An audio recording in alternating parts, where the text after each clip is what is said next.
H-Town, what's up? You know what time it is. It's time for the best 120 minutes of your day.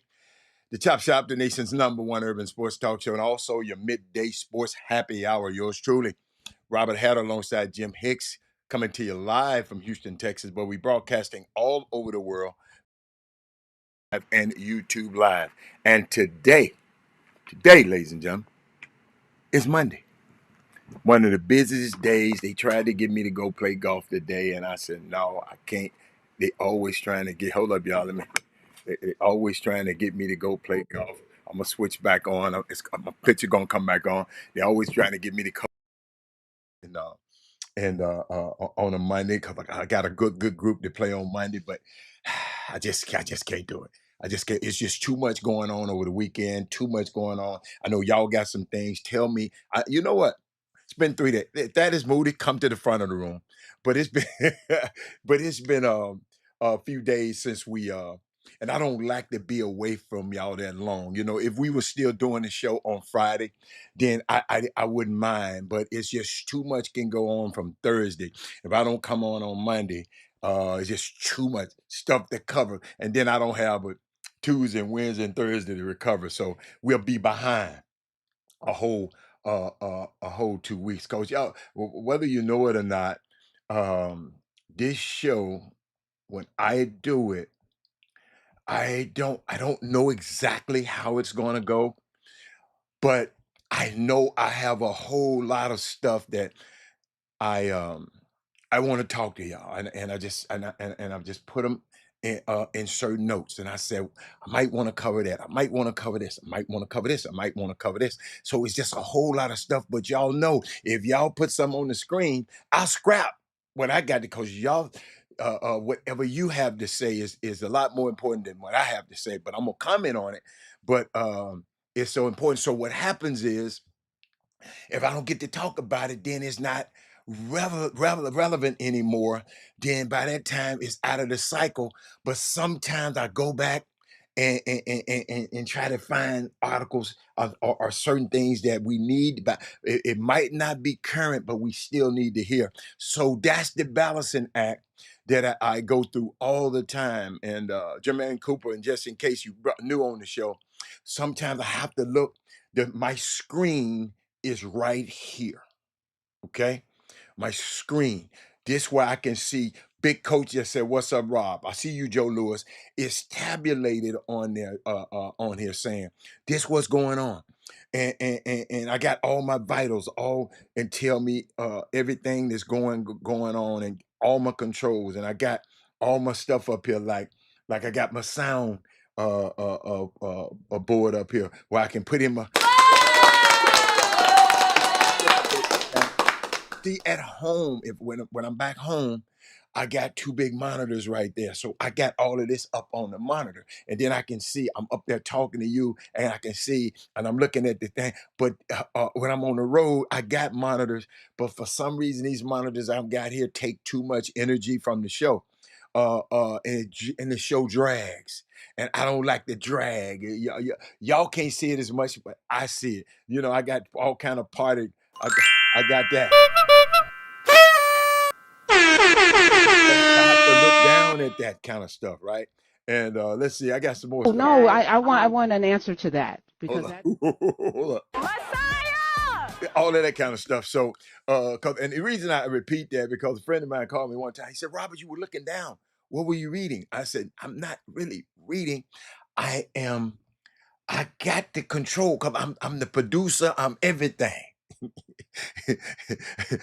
I'm the producer, the director, everything. So it's a unique tightrope. And then I got to see, and then I got to be able to talk to y'all and converse. So it's a unique power dynamic, and that's why I asked you to share the show because it's a lot goes into this. Just don't think I just come up here and just say, man, I'm gonna turn this thing on, man, and we're gonna talk, man. No, y'all, we ain't it ain't that type of party. It's just not that type of party. The people had some great people last night. and they can't wait to be interested in watch this show. Y'all, we got different people from different walks of life watching and contributing to the. Oh, everybody can't watch this show live. People have to come on later. So share it, share it, share it, share it, share it. Tell a friend, text, tag, tell a friend every day you come on this show. Y'all, look here, y'all. Look what I got in my pocket. Look what I got in my pocket. Y'all finna laugh at me. Look what I got in my pocket. Y'all might can't see it. Let me get it away from my white shirt. Just being with my grandson, man. He got his little car. He just put it in my pocket. He always take my earpiece. He always take my iPhone earpiece. He takes it out. I mean, he take. Oh, you know how you open it. He open it up, right? He'll open it up. He'll take this one out, put it in my ear, close it up. Then he go put it back in my pocket. It's the craziest that I always want to put it back in my pocket. And it's just a unique, man. It's just little stuff like that, man. It's just priceless. That he what he does, he watch me take it out, put it in my ear, and put it in my pocket. So he'll be 2 years old, y'all. November 21st, in a couple of days. What's 18th in a couple of days? I can't wait. Y'all see now, y'all know. Son, I need to talk to you too. But now I got this balance in that. Robert Hatter, you wanted to know what Beaumont, Westbrook, and Humble game. It was 70-40. Yes, it was. Garrett had 25. I saw the game, but I'll talk about it later if Jimmy come. I'll talk about that later. We'll talk about that though. But that's a good one, Melvin Dukes. I got to thank you to and I don't want to know if they want me to know their names on air, but thank you to who sent me the link. I got a chance to see them play. I got this chance to see Crosby play. A father of a Crosby player sent me the link because I wanted to see his son play. What's up, Sonya? I see you, baby. Uh, uh, uh, y'all see, if y'all want me, if y'all know I'm out of town, and y'all want me to see your son play, send me the link. Send me the link. I got a chance to see Shadow Creek play a little bit. They were a little there. They just underachieved. They underachieved to me. Got a chance to watch them play. Played in a tournament and they got runner up. But man, you got to go win them tournaments. You got to go win those tournaments. You got three seniors. You got a high major commit. You got I don't know what Michael Collins might get. He going to be a college player. Aiden Lewis, he a college player. When you got Julian Coulier, you got four guys that got a chance to play in college. You got to win. You got to learn how do I bring this time? And it don't automatically mean that you're gonna win, but you have to figure out how you gonna make that thing happen. Like Jimmy come on there talking that stuff about and first thing I said with Brett Westbrook, I said, I don't know what Humble got. I ain't got nothing against Humble. I don't know the Humble kids.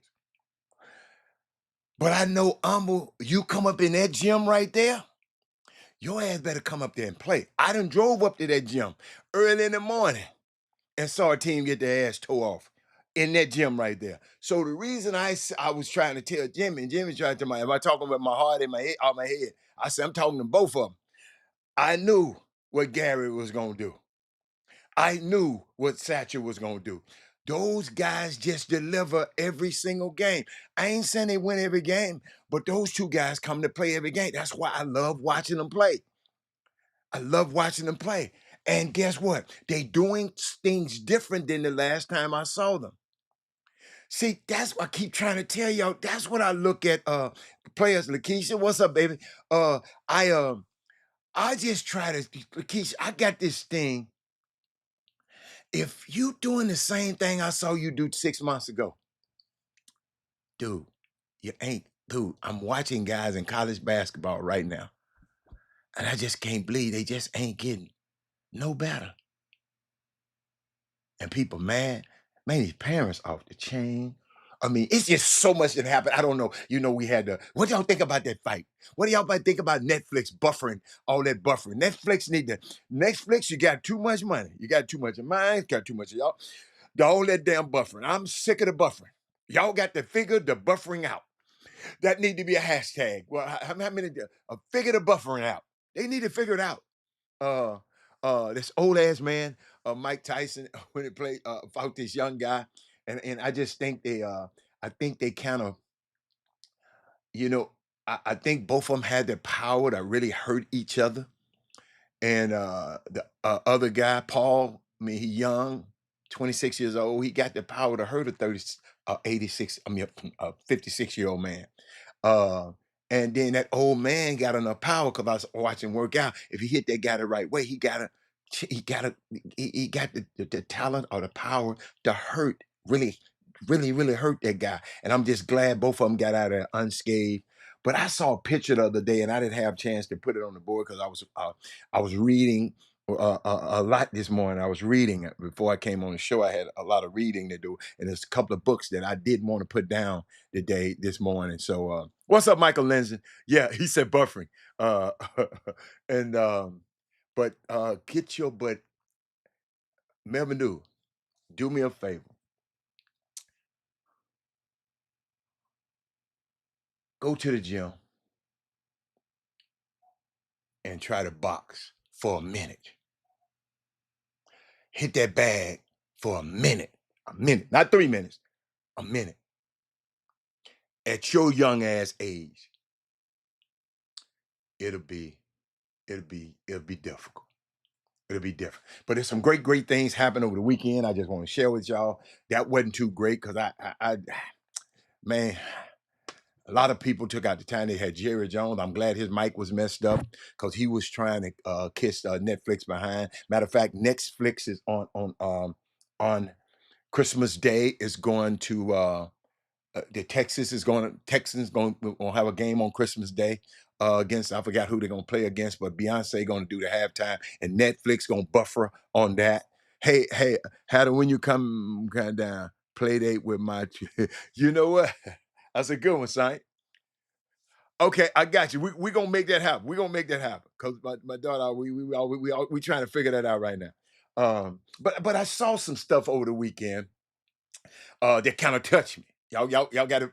I sometimes I just got to give you stuff that touched me. Um, I saw a picture that Kellen Sampson, not Kevin, his son. He posted a picture of Jamal Shedd and Marcus Sasser, and it kind of touched me a little bit. Uh, Seeing these guys come in as freshmen, like I did, I didn't think they were NBA players in the beginning. Them guys made themselves into NBA players.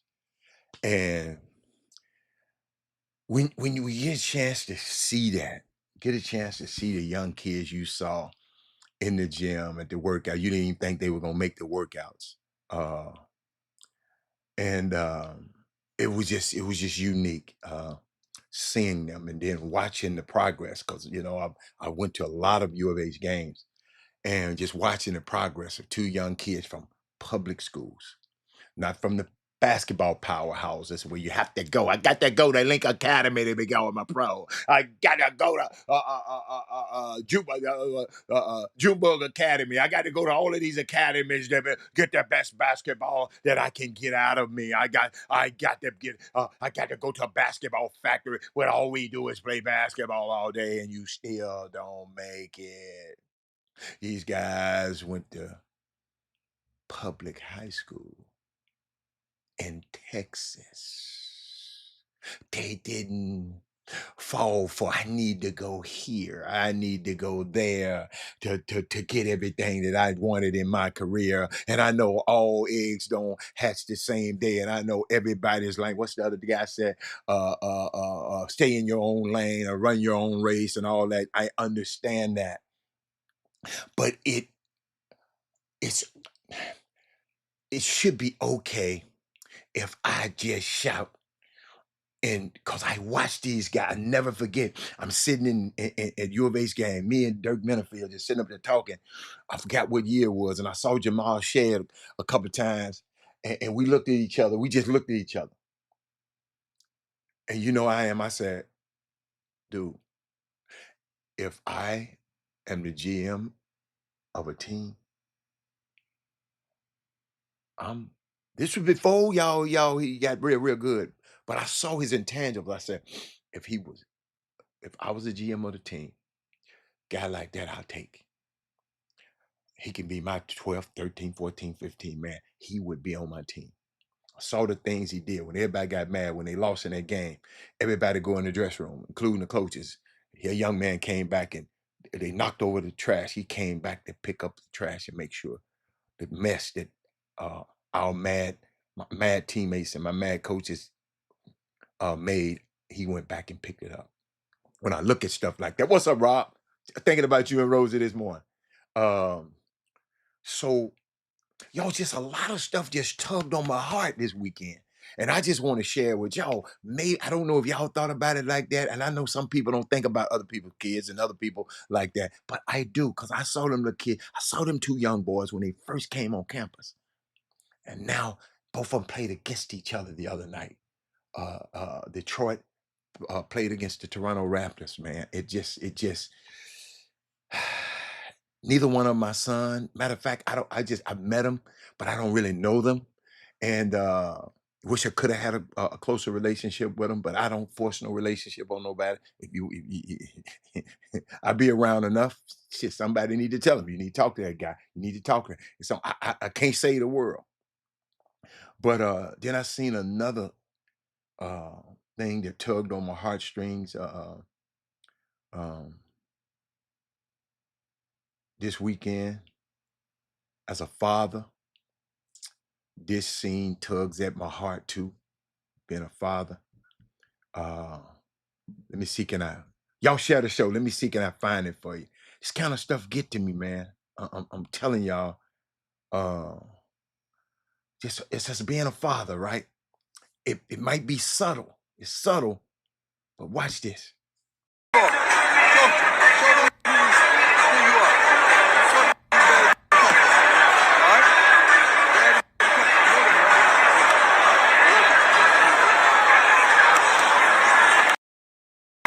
Y'all see what I'm looking at?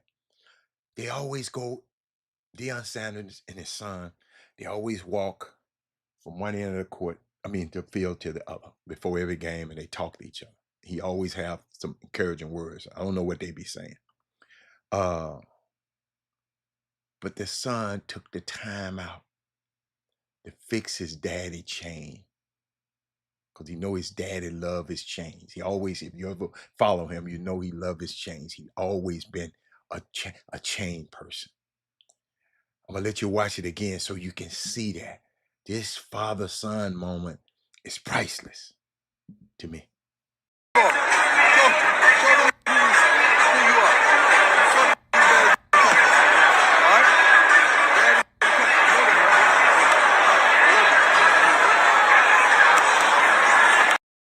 See, I'm not saying they're perfect, but I've been on this show talking about this man.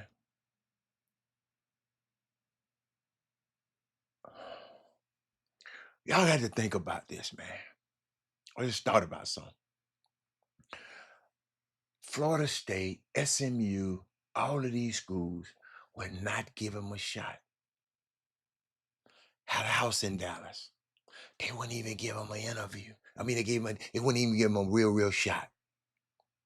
Right? And Ashley. Somebody give me Ashley Robinson from Jackson State, a historically black college and university. Gave this man a platform. The Chop Shop, this platform has given a lot of y'all and y'all kids platform to say what you want. And some of y'all still will go on another platform who don't give a fat rat's behind about you and make your announcements there. Shout out to Carmelo Anthony. Him, Lala, and his son did their announcement on a show similar to this one. Because he said 24/7 ain't gonna benefit from my son.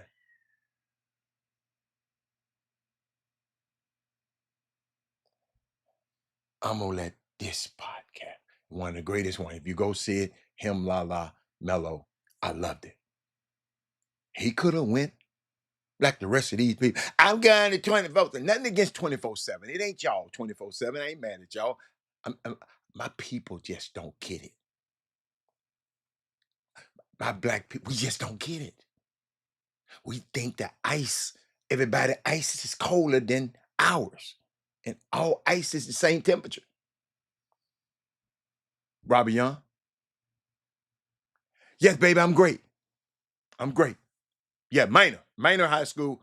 Yeah, Barry McDonald. But Barry McDonald, y'all got to hear me on this now. When I look at Dion, man, when I look at you, dear, and I'm watching him and adjust his daddy's chain, why his daddy's talking to him and giving him the same thing he give him every game. A father's love and his children's love for each other, y'all, is priceless.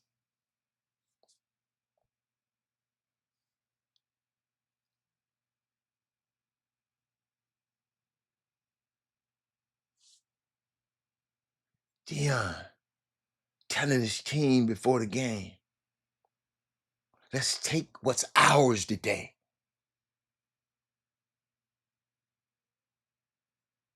Watch this.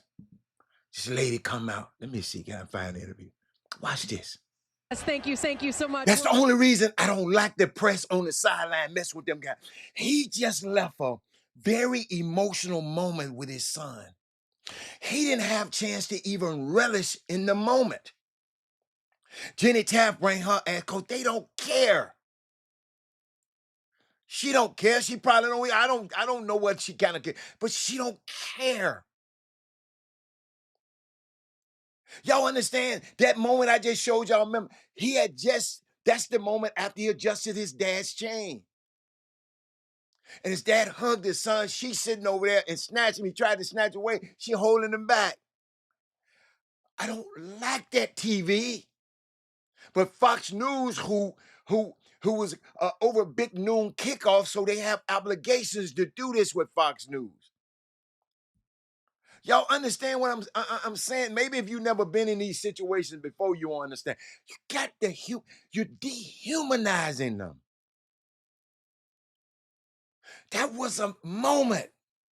She should have sit there and said, let me just let you catch your breath for a moment. Maybe I'm a better interviewer than I think. I didn't go to journalism school, but maybe I got common sense.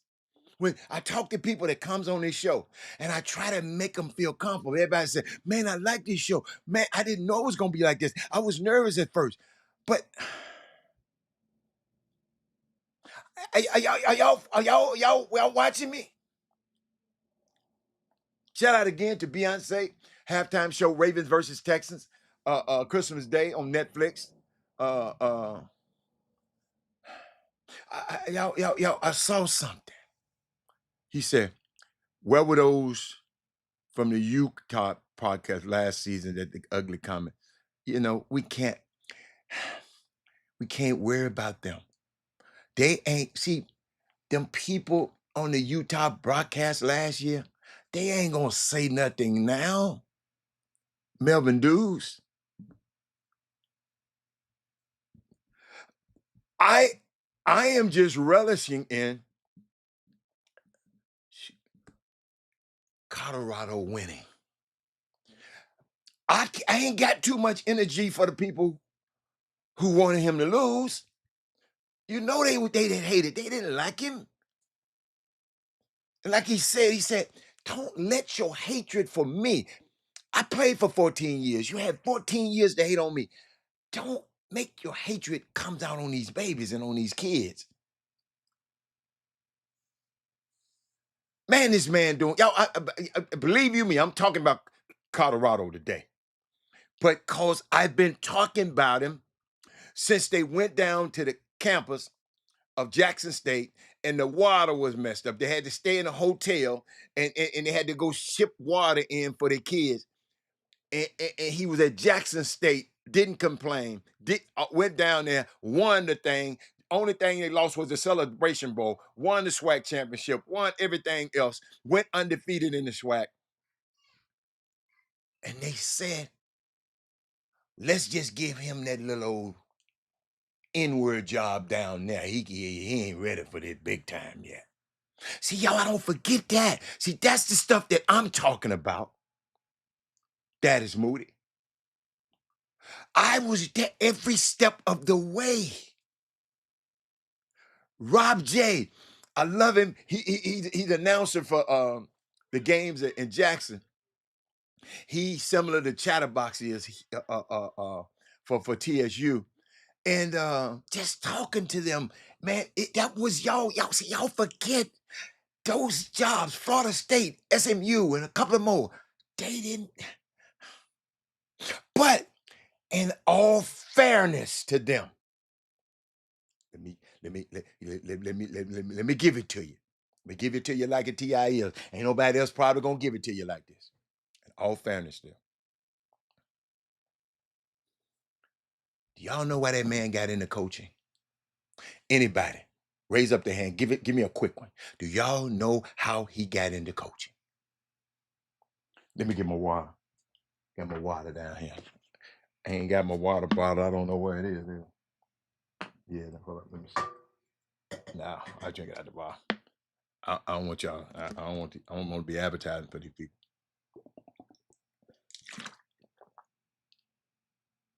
I'm waiting on a response.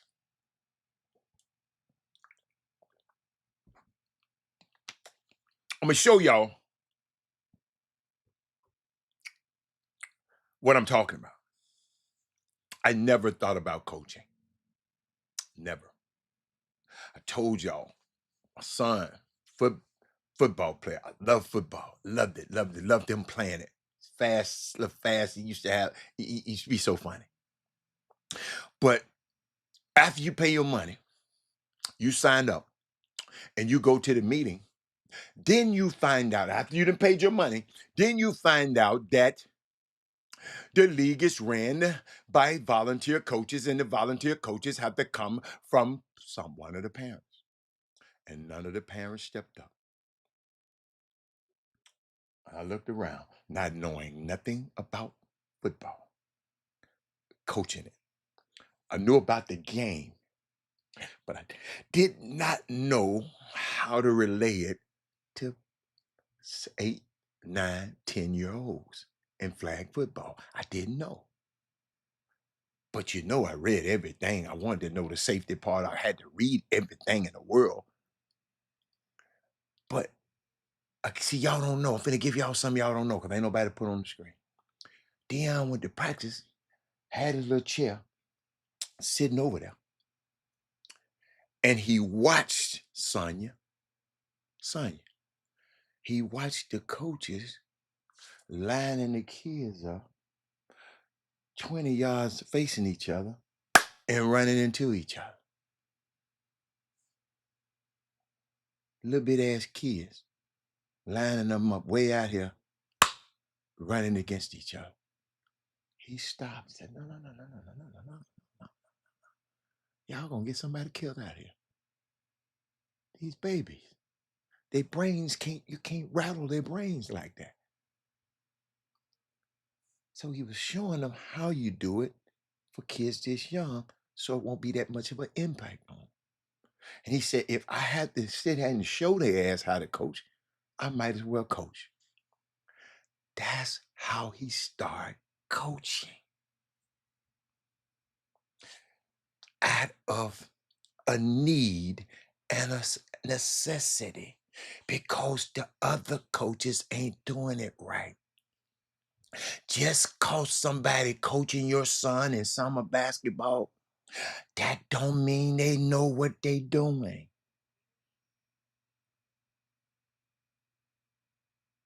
The most important years are those informative years right there, especially basketball, because it's a skill game. Football is a brute force game. Basketball, so you have to teach them to pivot. You have to teach them those intricate things of basketball in the beginning, so it can be just like picking up a spoon and eating, second nature to them. Don't nobody think about the getting a spoon or they fork and eating. You just do it because you've done it so many times. You follow me? But I was thinking about him. He became a coach, a youth coach, coaching his boys all the way up through high school. Helped start a program. So for a black man, for a white high school coach, you win a lot. Like the coach won at Cedar Hill, he got a job at a major university. The guy he played, not this time, the last game, he got a job. Texas Tech coach, he got a job. For a black coach coming through high school, not going to pros, not being in pros, not being, they, like I said, in their defense, no, he might can do it, but he can't do it. No, but I'm listening. Somebody said, see, when you tell the truth, all I'm saying, listen to me. I didn't say can't nobody coach. So don't go tell nobody, "Hey, I was on that time, y'all can't coach. I said, just because he's coaching your son in youth football or youth basketball, don't mean he know what he's doing.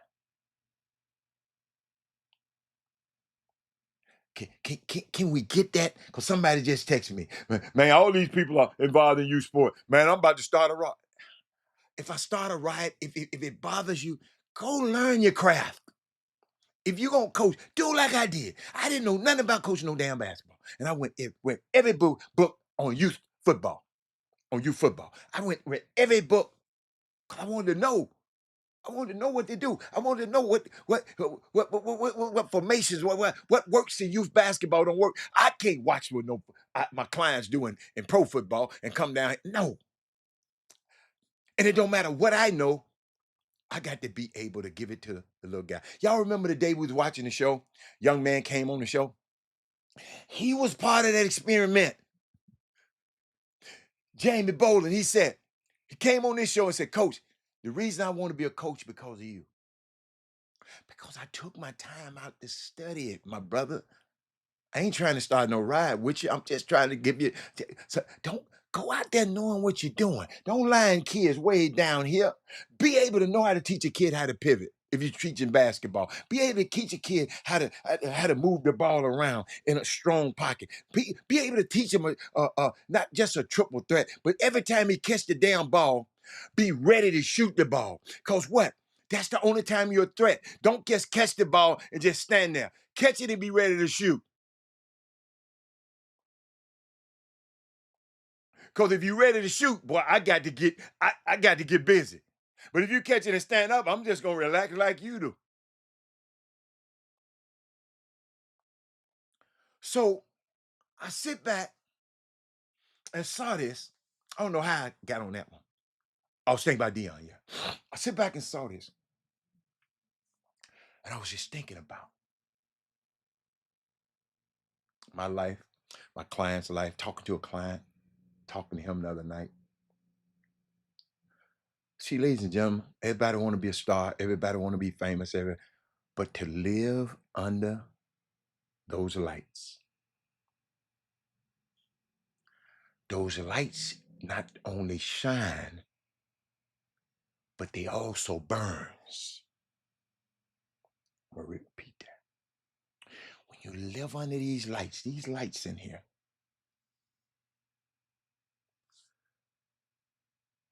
the light, it just don't shine, but it burns.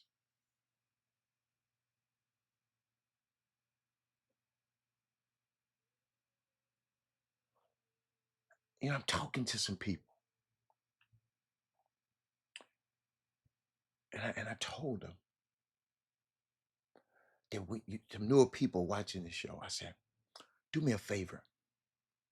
Go back and watch some of my older shows first.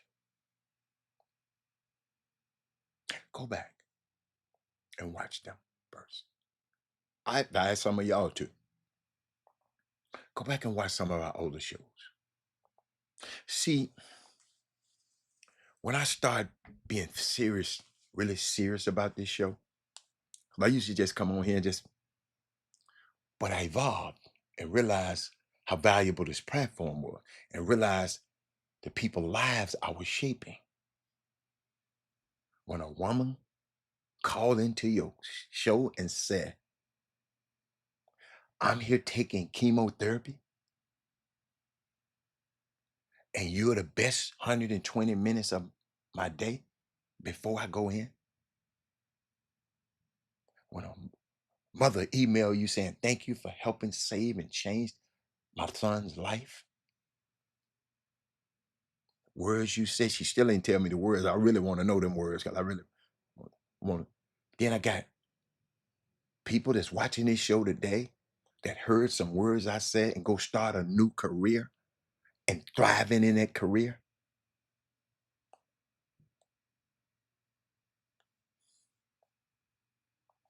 Always envision having a repository of goodness on this show that people can access at any time. And it will be here forever. So that's how I always thought about when I got real serious. I said, when I saw me impacting those people's lives like this, you know, when I got guys who talking to each other on the phone this weekend in a whole nother city, talking about the ripple effect, like when I throw I throw the rock in the water and the waves just go downstream. And they say, you don't know the people you're affecting downstream. And when they talking about how, when y'all go share the show with somebody else and somebody else gets some, then you are part of that ripple. Y'all don't understand when I tell you to share the show, it's for you too. Because somebody at some point gonna call you and say, girl, thank you. Either that dude crazy, that dude fun, that dude can show me something, it's something. And that dude to get on your ass. They're gonna say something. You follow me? I sit there, Trey, and I thought about it. Y'all gotta understand, I take assessment. I don't take me. Yo, Robert Hatter ain't up here talking. I'm communicating life. And don't you ever forget it. Don't ever think I'm just talking. I'm communicating stuff that I done learned and principles that I learned in my life. I'm sharing them so I can put them on wax so somebody can come and listen to it. Like a guy gave me the idea for my new book by listening to me talk on the old shows. Trey is serious. He said that stuck with him. He never heard nobody say nothing like that.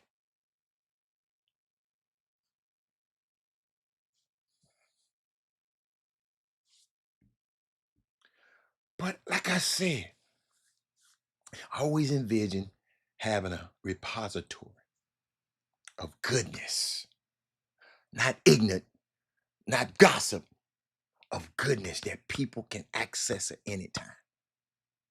Not talking down on nobody. A repository of goodness. sorry. I just can't sit and talk negative about people all the time. It's too easy. Everybody doing it. But I thought about this. I looked at, shout out to the Texans. They play tonight. They play Dallas. What do they play in town? Ladies and gentlemen, did y'all know before? I'll look it up. Because I don't keep up with football as much as I used to. Where they playing at? Let me see. I'm gonna beat y'all to it. Oh, they playing in Dallas. Playing in Dallas. Okay. I was thinking about them. They playing tonight. I will be watching that game. Very, not much, but I'll watch a little of it. Because I want the Texans to win. But I looked at Colorado this weekend, and I wanna I wanna share this with y'all and take y'all on a walk. Just show y'all how I think about this stuff. I was thinking about this. I looked at this, right? Let me see. Y'all take a look at this. Take a look.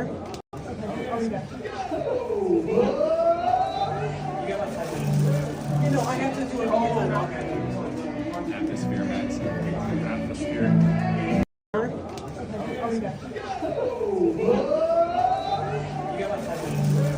I have to do it all atmosphere, Max. I'm just showing y'all the power that your black minds and your black bodies have. Crystal, hey, I miss you. Showing you the power that your black bodies and your black minds have.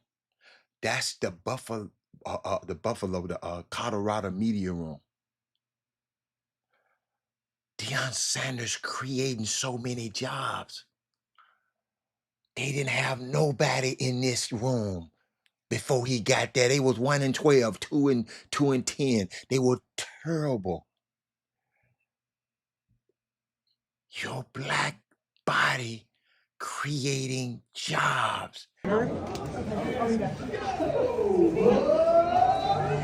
look at the jobs he created them for. Let's take a look.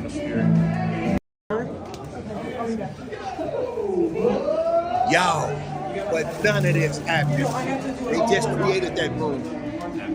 Deion creating so many jobs, and look at the people he created the jobs for. Nothing against them. But I'm just showing you how valuable your black mind and your black body is. We always building something for other people to have jobs at. I have to do it all. So when we take our stuff to other programs and other platforms, you're building their platform instead of building the one that in your community.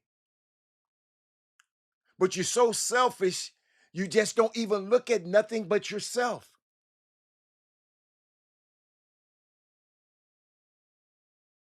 Carmelo Anthony said, no, I'm not doing that stuff on them network. I go get on this guy's show and do it. When his son announced where he going to Syracuse. Shout out to Keon Anthony.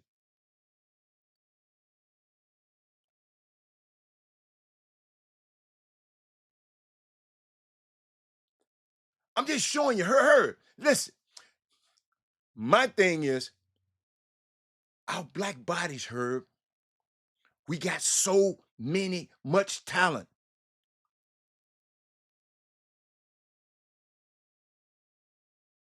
And I don't even care about, check this out. What's his name? Melvin Dukes.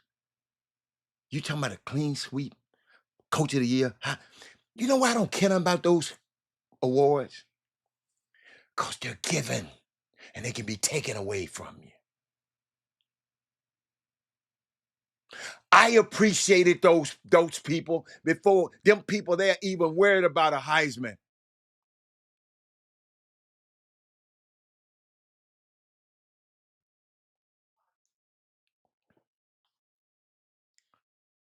No. He created some jobs at the HBCU too. He was at the HBCU. Yeah, he was there. No, listen to me. He raised the profile of Jackson State and the HBCUs. Then he went off and worked at Colorado. I didn't understand what he was doing back then, but now I understand what he's doing now. Crystal. Yes, Crystal. Yes, he was at Crystal. The HBCUs, the only one gave him a chance. The other colleges said, "Oh, hell no, man, that clown wearing all them gold chains. I'm not hiring that clown." That's what they were saying. I talked to him. Ashley Robinson, the AD at Jackson State, said, "Come on, man. Let's go." What if he had went to TSU? He would have changed the fortunes of TSU. What if he went to Bethune-Cookman? He would have took the same thing because he's from Florida. He loved Florida. But Ashley Robinson said, "Hey, man, I got to have this dude."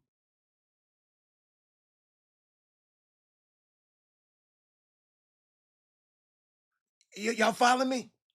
But I want y'all to see this again. Yes, the HBCU was a stepping stone. Absolutely. Because guess what? If I know some professors had teach at HBCU, but if Princeton called them, if Harvard called them, or one of them big stepping stone. That's in your job. That's in everybody's job. You at a small company here, if Amazon come call you, Apple come call me, you gone like a turkey through the corn. So how can you I wasn't mad, I was just disappointed because I saw the move that he made. I had Crystal, you wasn't watching the show then. If you go back and watch the old shows, Crystal, I used to say, I said my prayer. And Chris Walker, they thought I was crazy. Man, yeah, man, that ain't gonna never happen. It'll never happen. Ain't no top player gonna ever go to no HBCU. And I kept saying, it's gonna happen. It's gonna happen. The young man, Matua Maker, he went to Howard. Top players in the country. Travis Hunter. Check this out. Travis Hunter. They doing it again right now, y'all. The reason I'm bringing this, Travis Hunter was the #1 player in college basketball. I mean, college football. He was going to Florida State first, right? Because he wanted to go to college where Deion Sanders went to. Deion Sanders flipped him. He was a 5-star. When he committed to Jackson State, those people that do those stars at those websites, the people that you giving your interviews to and giving your announcements things to, the 103s and the what was the whatever they be on 3 arrivals and all them, those people took a star away from it. Now you going over there, you ain't no 5-star no more. You're a 4-star now. These the same people that our young men are using as a platform for them to announce where they're going to college. These the same people that manipulated. Now, what his name? Julian Watkins. Juju Watkins. Yeah, I think Juju, not Juju. Yeah, it's quarterback. It's quarterback. He committed to USC. He was a 5-star. He decommitted from USC. Guess what now?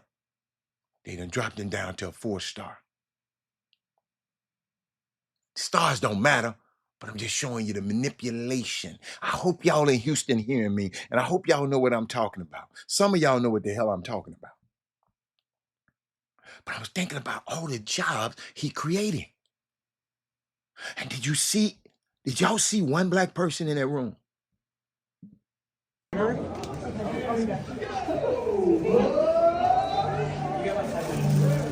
I have to do it all. Atmosphere, man. Atmosphere. Now those kids gonna get experience off the backs of Deion Sanders and Shadura Sanders and Travis, and gonna be able to go work in the NFL and some other sectors in the world. Ain't not one of them look like Crystal Fordham. I hope y'all. I hate to talk about this because I feel this black ass, this Negro spirit that people, well, Robert, I just gotta vote for Mr. Trump. I just gotta. I just don't feel right voting for no woman, Mr. Adam Robert. I just don't feel like it. I just don't. It just don't set in my soul right, Robert.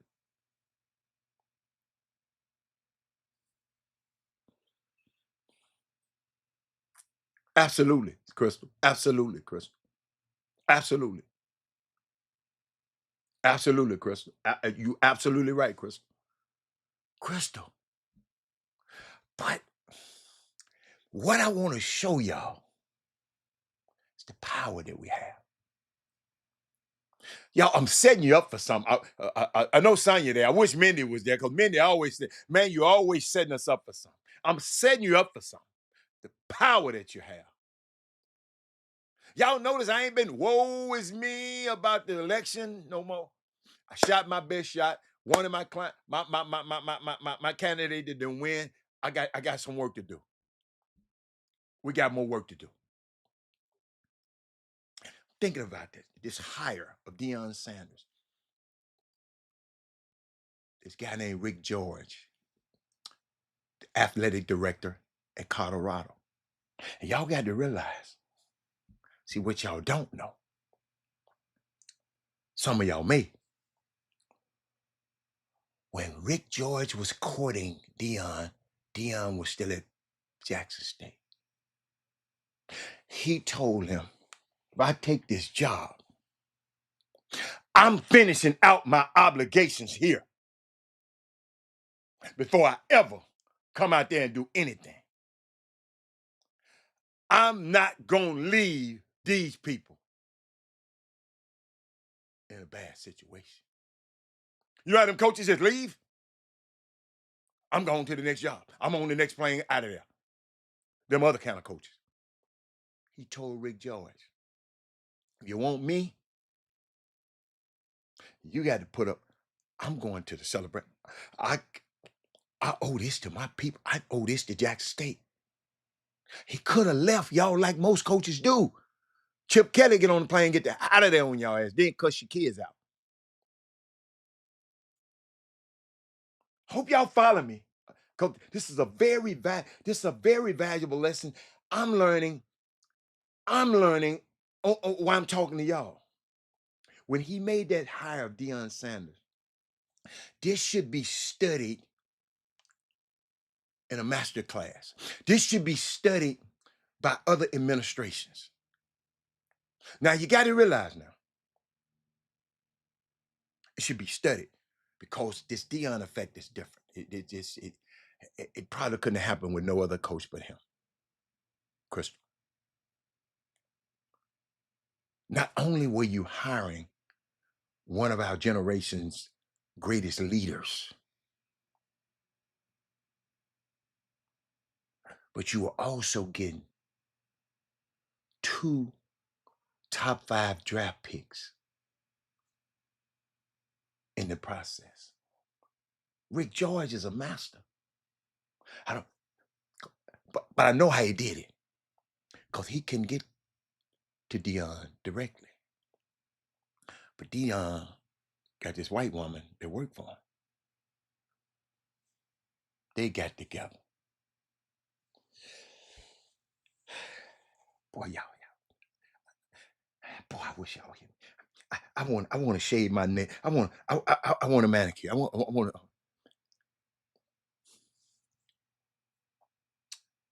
Y'all hear me? I forgot the lady's name. I did a thing on her before. Rick George got to her. She whispered in Deion's ear.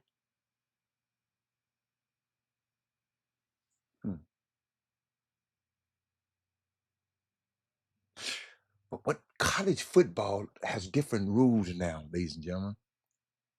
So it requires different solutions. And this guy here is just, look,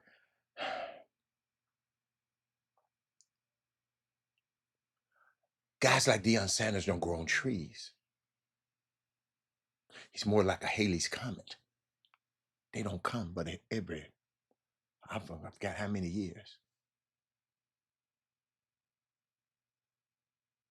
I was thinking about him talking about Travis's candidacy for Heisman Trophy. He said, don't let your hatred for me impact our kids. And ladies and gentlemen, that's real. You have to know the press. You got to listen to some of these press people. And that, me being in this media space now, I'm always listening to them. They always they trying to push the boy, the little what's his name, Genty, the little running back for Boys State. Bless his little heart. Any other year, he win. But we got something that ain't happened. We got a Charles Woodson on steroids. Think about how them people felt when Charles Woodson, a defensive player, won the Heisman Trophy over Peyton Manning and Randy Moss. A defensive player. He ran some offense. He ran some kickbacks, but he didn't do it like this. He lined up at wide receiver, but he didn't do 140 snaps like this young man right here.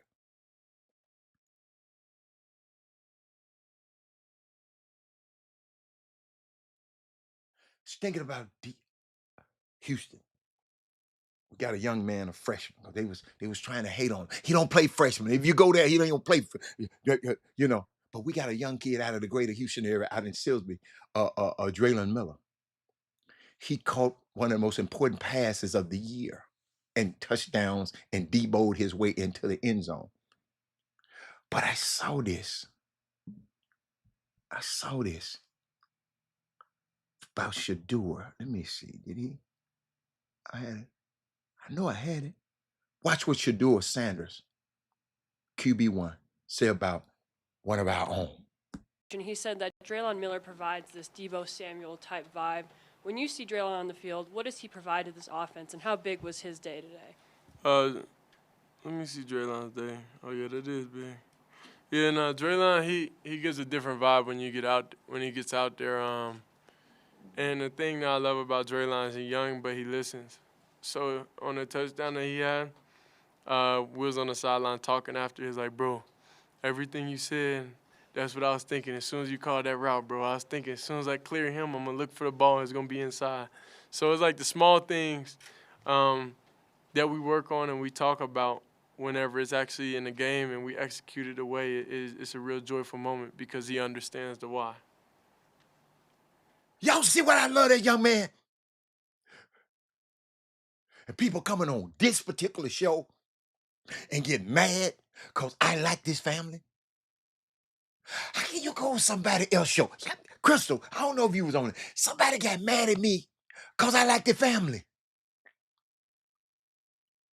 They don't like the family, so they mad at me. Don't want to watch the show no more because I like the family.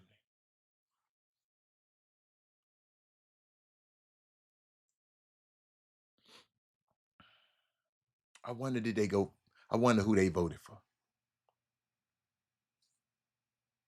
But he talked about the small things that him and Draylon Miller work at. Draylon Miller.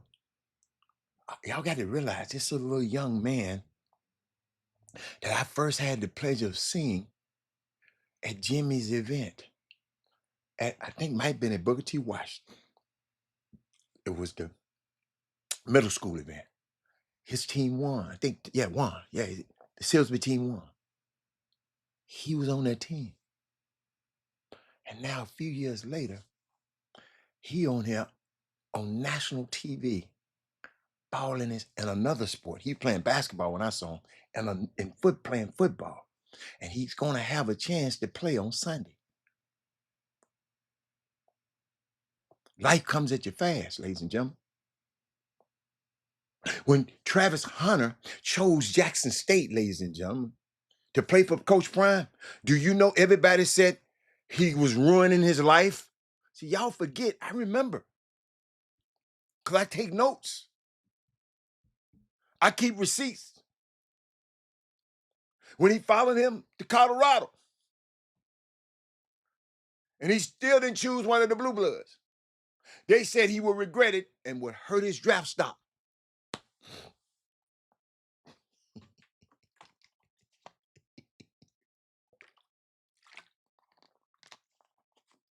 Are y'all listening?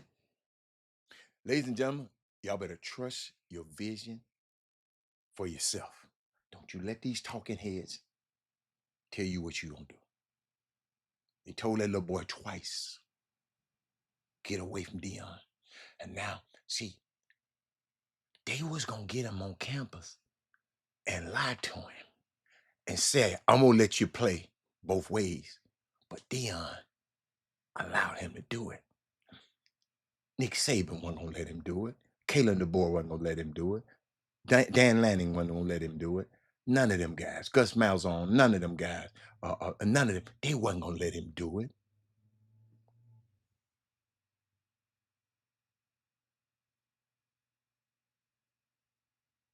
Then a guy like Charlie Offendahl, backup running back, fifth-year senior, who stayed through all the losing that the other regimes were. He stayed and then quit because Dion brought all these top guys in. Dion, they put him in, he got his first touchdown. The man came on there and said, I love Dion like a second father. I love Coach Prime like a second father. Y'all got to realize, over and over and over, these players tell you what Coach Prime really is, and some people refuse to believe him. I showed y'all the headline, talking about he's a snake oil salesman and all that kind of stuff.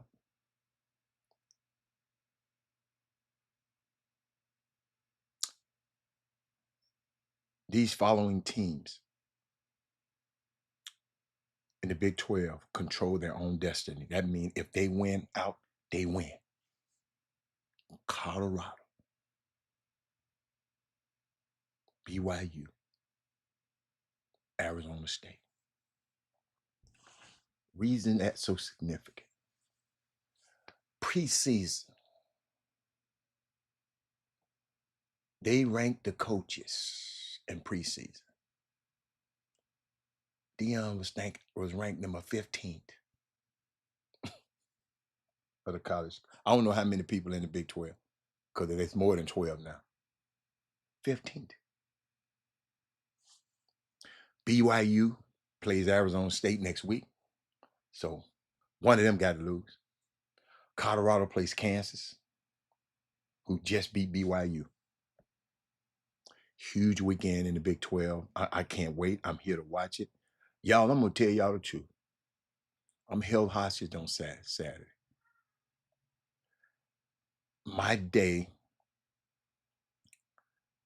is surrounded by what Memphis play, U of H play, basketball. I want Colorado play. I'll peek in on Georgia Tech. I'll peek in like TSU. I watched them a little bit yesterday. But I was looking. A win over Kansas and a win by Utah and BYU. Colorado would be in the finals of the conference championship. Y'all, I got a picture. Did I put it up there? I want to put it up there. Let me introduce you to these kids, man. I didn't have time, but I'm going to put it up there. I got time for them because they important to me. I don't know them. I just got this. They sent me this information this morning. I'm going to put it on the screen because I want y'all to know them because y'all might know them. But they sent me this, what you call these, it's the hottest recruiting. I want to send you a picture of the hottest recruiting team. Buffs, hold up. Recruiting team.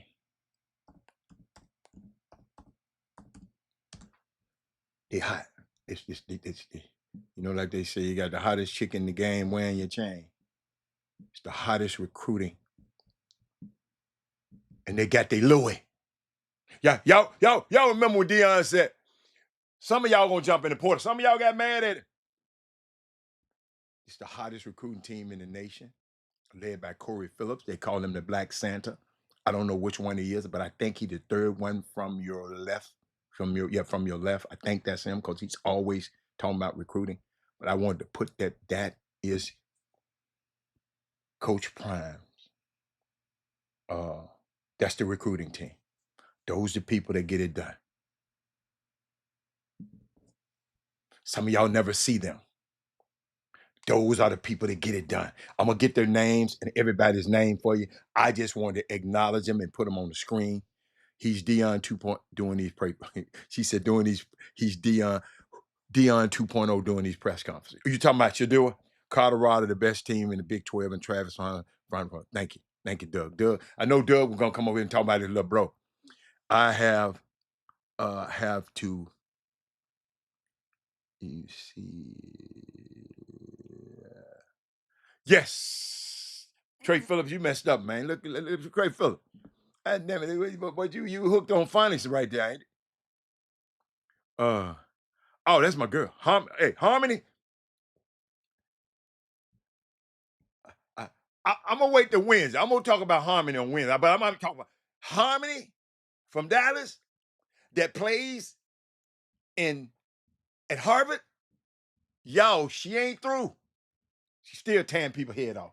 But let me keep going. But y'all, I was thinking about it too. What's that? On 3. That's the name of that place. Somebody sent this to me this morning. They said Julian Lewis. That's his name, Julian Lewis. They telling me, Robert, he won't be a 5-star anymore, Doug. On 3 rankings. Because he flipped and not gonna go to these colleges they want him to go to. And he thinking about going to Colorado. They dropping him down a star. How you feel about that, Doug? Doug, you in that rankings business. You in that ranking stuff. These people dropping people off stars. What? It didn't matter. It didn't matter. Now, the only one they didn't do Seaton, Big Jordan Seaton. Y'all know last night on 1 touchdown drive, Deion had 3 freshmen on the team on a drive. Draylon Miller caught the touchdown. Jordan Seaton blocked, and Cash what's Cash's last name? Cash Henderson. I think that's the last name. Cash, the center. The young man who got the job because the other dude quit. Because he couldn't handle that heat. Let me keep going. Because I got a heavy subject on me. Because I got 2 or 3 heavy subjects. God dog, I ain't going to get all of this out. Doug.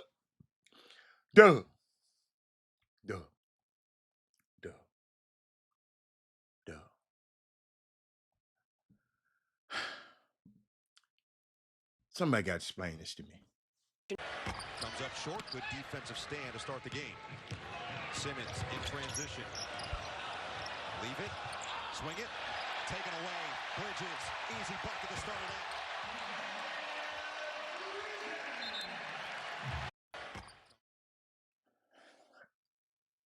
I've never seen nothing like it in my life. I never said this about a player. But every night I can turn on something, and Ben Simmons, the #1 pick in the draft a few years ago. Comes up short, good defensive stand to start the game. Simmons in transition. Leave it, swing it, taken away. Bridges, easy bucket to start it out. Ladies and gentlemen, the reason I'm so kind of ticked off about this, let me make myself a little bit clear. Stand to start the game. Simmons in transition. All my life, I learned, let's get paint touches. Robert, you get paint touches, you're going to win the game. Cash Cleveland. What did I say? Cash Henderson. Cash Cleveland. Thank you, D-Hope. Cash Cleveland. all my life. Look where this boy at is in the paint. If you can't make a shot like that in high school, you don't need to be playing basketball. And you threw it back out and y'all turned the freaking ball over. You're 6'9", man. You got a paint touch. If you don't know what paint means, that's that dark area there. Every play is designed to get you in there. Every play. Every play. He can't shoot a free throw. Y'all, they got a video out. He in warm-ups. Didn't make a shot in warm-up. How in the hell you gonna make a shot in the game? Are y'all looking at this? They just said, gone. He turned his back to the basket. They told me never turn your back for the basket, Hatter.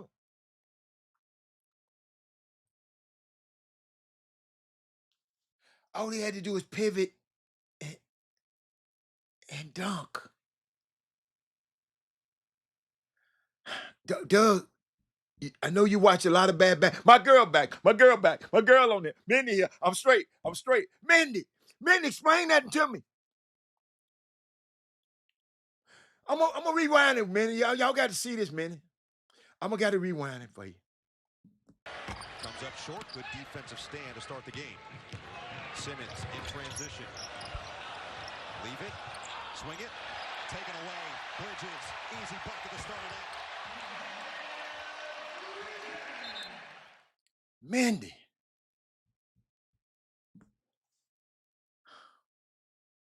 You know basketball. Did y'all see how far they backed up off that boy? Did y'all see that? Jeremy Davis, did you see that? Uh-oh. Did you see that, Jeremy Davis? Mindy, say something. I know you might be working. What make you do that? Wow. Y'all, I'm serious.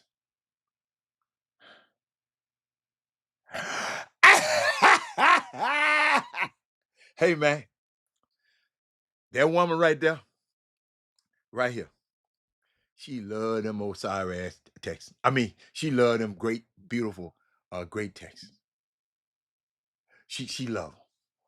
Now I know I'm gonna watch the game because I hope I see Mindy in the stands. Mindy. Wow. See, this man talking about a check clearing every month. Yeah, now you're back, Jim. We got somebody talking about a check clearing every month. But I'm talking about a situation that this big coach than a check clearing on the 1st and 15.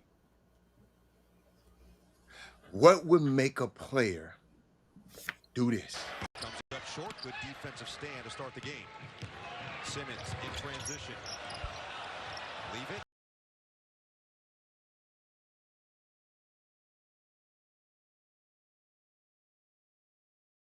Let me put my face up there. This Ben Simmons, he got all the way in the paint, which every coach will tell you, every great coach will tell you, Robert, every play is designed to get a paint touch. If we get a paint touch, we got him. If we get a paint touch, we got him. If we get a paint touch, we got him. If we get a paint touch, the defense is broken down. This man gets it in the paint and don't do nothing with it. Watch. He turned his back to the basket. My coach always told me, don't never turn your back to the basket, Robert. Pass it back out. People back off of me. No threat. He's 6'10", y'all. Y'all got to see him in person. Leave it. And watch where the ball wind up getting turned over. Taken away. The other way. Bridges. Easy bucket to start it out. You're too easy to guard, man. It's just sick to me, Mindy. I've never, in all of my years, I've never seen nothing like that ever in life. And that's just one video. Mindy, he was in warm-ups one game. In warm-ups. You know, Stephen Curry hit 1 million shots. Buddy Hill, everybody hit 1 million shots in warm-up because ain't nobody guarding you. This man, he didn't hit not one shot during a pregame warm-up. Not one. And he was the #1 pick in the draft. He never, y'all know how I am. If your ass ain't getting better, you're getting worse. That's what I had to say about him, Jimmy. You caught me right in the middle of that. I didn't want to cut my topic off. It's just Herb say he don't have confidence. Yeah, I don't know. Because he went 0 for 10 in that spot and warmed up his warm-up, it was a reinforced his lack of confidence. Well, then why don't play? And I know it's possible for pros to lose their confidence. Y'all got to realize it was one time, I never forget people calling me, man, what's wrong with your boy? Stephen Curry was about 3 for 28 one stretch in one season. I don't remember the season. And everybody called me, man, what's wrong with your boy? The shooter, shoot. He ain't shooting. He just kept working. He kept working. It's something about this young man that I haven't got it. And I know people used to take up for him because they know his uncle. But it's just something about this. I've been seeing it too much. Because this summer he talking about, man, I'm coming back killing. I'm coming back this. I'm coming back this. I'm coming back. Just shut up. Unbelievable. What's up, Jimmy? Yeah, it's Monday. That's good Monday. A lot of ball took place this past weekend around there. You guys share the show if you haven't done so already. Make sure you share the show. You guys know me as we get ready. I'm still waiting. You got to get yours. You got to get yours now. I'm good, Coach. I'm good. Electrolytes. You know what I'm saying? That ain't. You got to get yours. You keep on with your electrolyte. Be a good sport. That's what I got right here. And but a couple of players, nationally ranked players, committed to their colleges past weekend. Of course, Keon Anthony, and he committed to Syracuse, which follows in the footsteps of his father. It's around the country. He's been watching from beginning to end. He's been living up to most of the hype for the most part. He's a lot of people inside the loop aren't too fond of him. They tolerate him, but they're not really supporters of him. So when you're in behind certain curtains, you can hear conversations from guys, and you can tell. You can just, if you're paying attention, you can tell. So the road with him, not necessarily getting out of the mud, is not going to be completely paved by the powers that be at the college level or at the, as far as with the media and the writers. So, but so far, this is a great story. You're talking about, you see it often how many times Melo is sidelined, courtside at different events, and he's with his son. He's using his +1 ticket, bring his son on some of those experiences. A lot of those experiences he's done throughout the years. So props to him in regard to that. Also, Sebastian Williams Adams, local star over at Houston St. John's High School. He committed in a ceremony that was held on Sunday in Southwest Houston. This young man had over 100 people in attendance. That proved the support from his family and friends to share this special occasion, for which he announced he will be attending Auburn. And I was glad he got that off his chest. Got that now. He can concentrate on the season. As St. John's High School, I think, is like 1-4 opening this basketball campaign. But as regard for Sebastian, he's at once again Houston St. John's High School. He played and starred for the last 3 summers or 4 summers on the top, with the JL3 program alongside Nigel Walls and Shelton Henderson.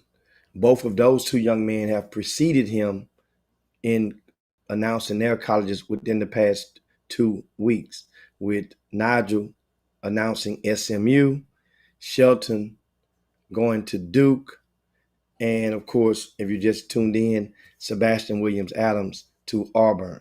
So all 3 of those young men will be heading to the ACC and SEC respectively in their conferences. University of Houston, since we last saw you guys, picked up another coveted prospect, and with Kingston Fleming out of San Antonio Brennan High School announcing he would be a Cougar. This is great pickup for the Cougars because they were all in on Sebastian, and people. I mean, with Kingston, early on it was either Kingston or Sebastian. They was going to get, that was the early scoop in the early field, with that they were going to get one of those early on, and then not both, but one or the other. And as they begin to cool on each other, meaning Shelton and U of H, then of course you had to turn the fire up on Kingston. Kingston is regarded by some as the number 1 point guard in the country. Do they play the same position? And that's the thing. In college, Shelton would want that opportunity to play, to be able to manufacture or be able to ignite the offense. So, And Duke? to me, well, once again, he want that opportunity to be able to ignite that offense. And Shelton, his ball handling skills is not far away from Cameron Boozer's.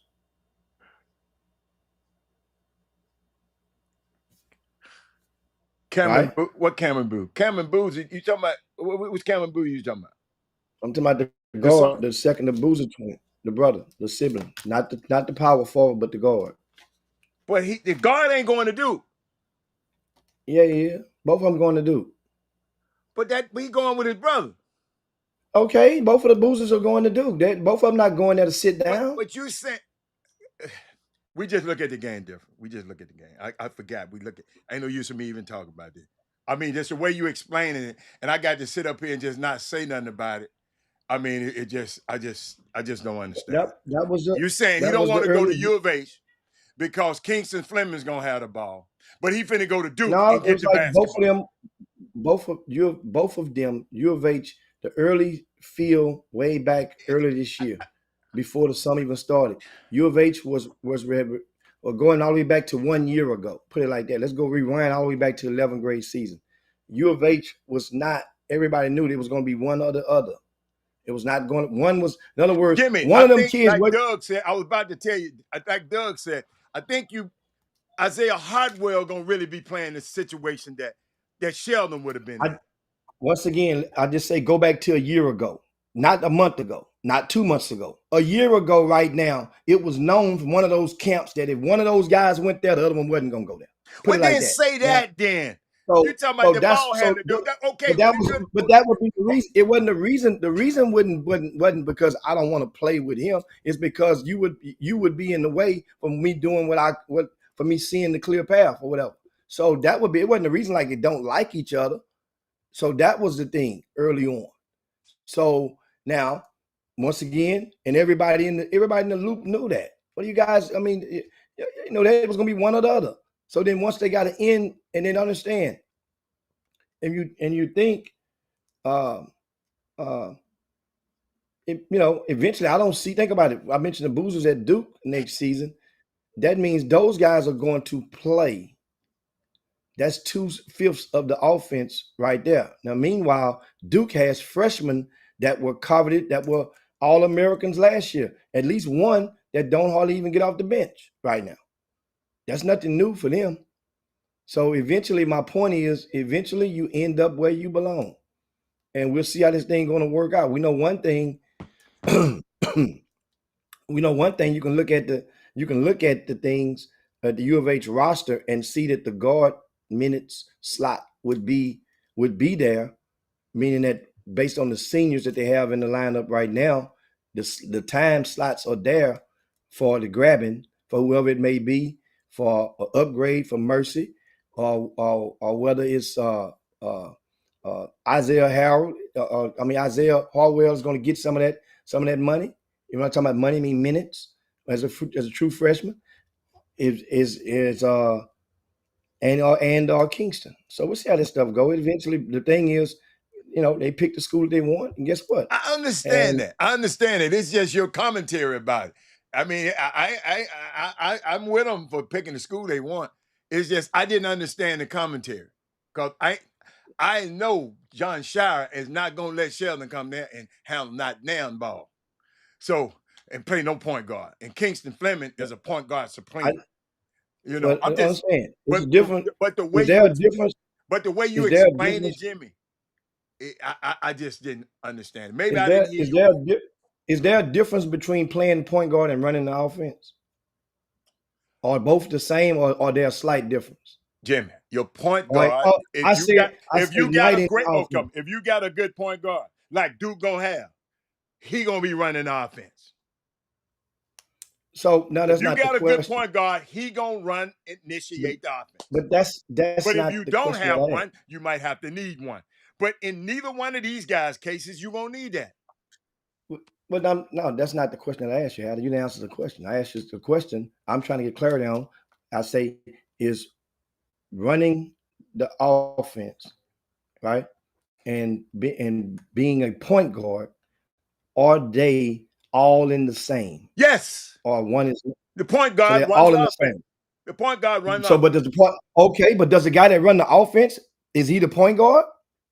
So I'm saying we know one is the other, is the other the other? Jimmy, most college teams that I know about, the point guard runs the offense. Okay, so all them that other means questions you coming back with that. Well, most colleges that I watched, and I watch a whole lot of them. So tell me this. So back in 10 years ago, when Justice Winslow was at Duke, he often ran the offense. He wasn't the point guard, but he often ran the offense. Jimmy, the little light skinned cat was the Jones one. Justice Winslow wasn't the point guard, but he often ran the offense. Jim, I'm done. I'm not going to have this conversation with you. I'm not going to have this one with you. I'm not. We can move on. I'm not just finna say it. Justice Winslow ain't ran no damn offense for Duke at all. Once again, I didn't say the word point guard. I said the guy that run the offense. I said run the offense. I didn't say point guard. I said run the offense. And so you're trying to compare Sheldon with Justice Winslow coming out of high school? Justice Winslow would definitely have the advantage at this point. He was more heralded, but at the same time, Jimmy, it's no comparison. Huh? It's no comparison.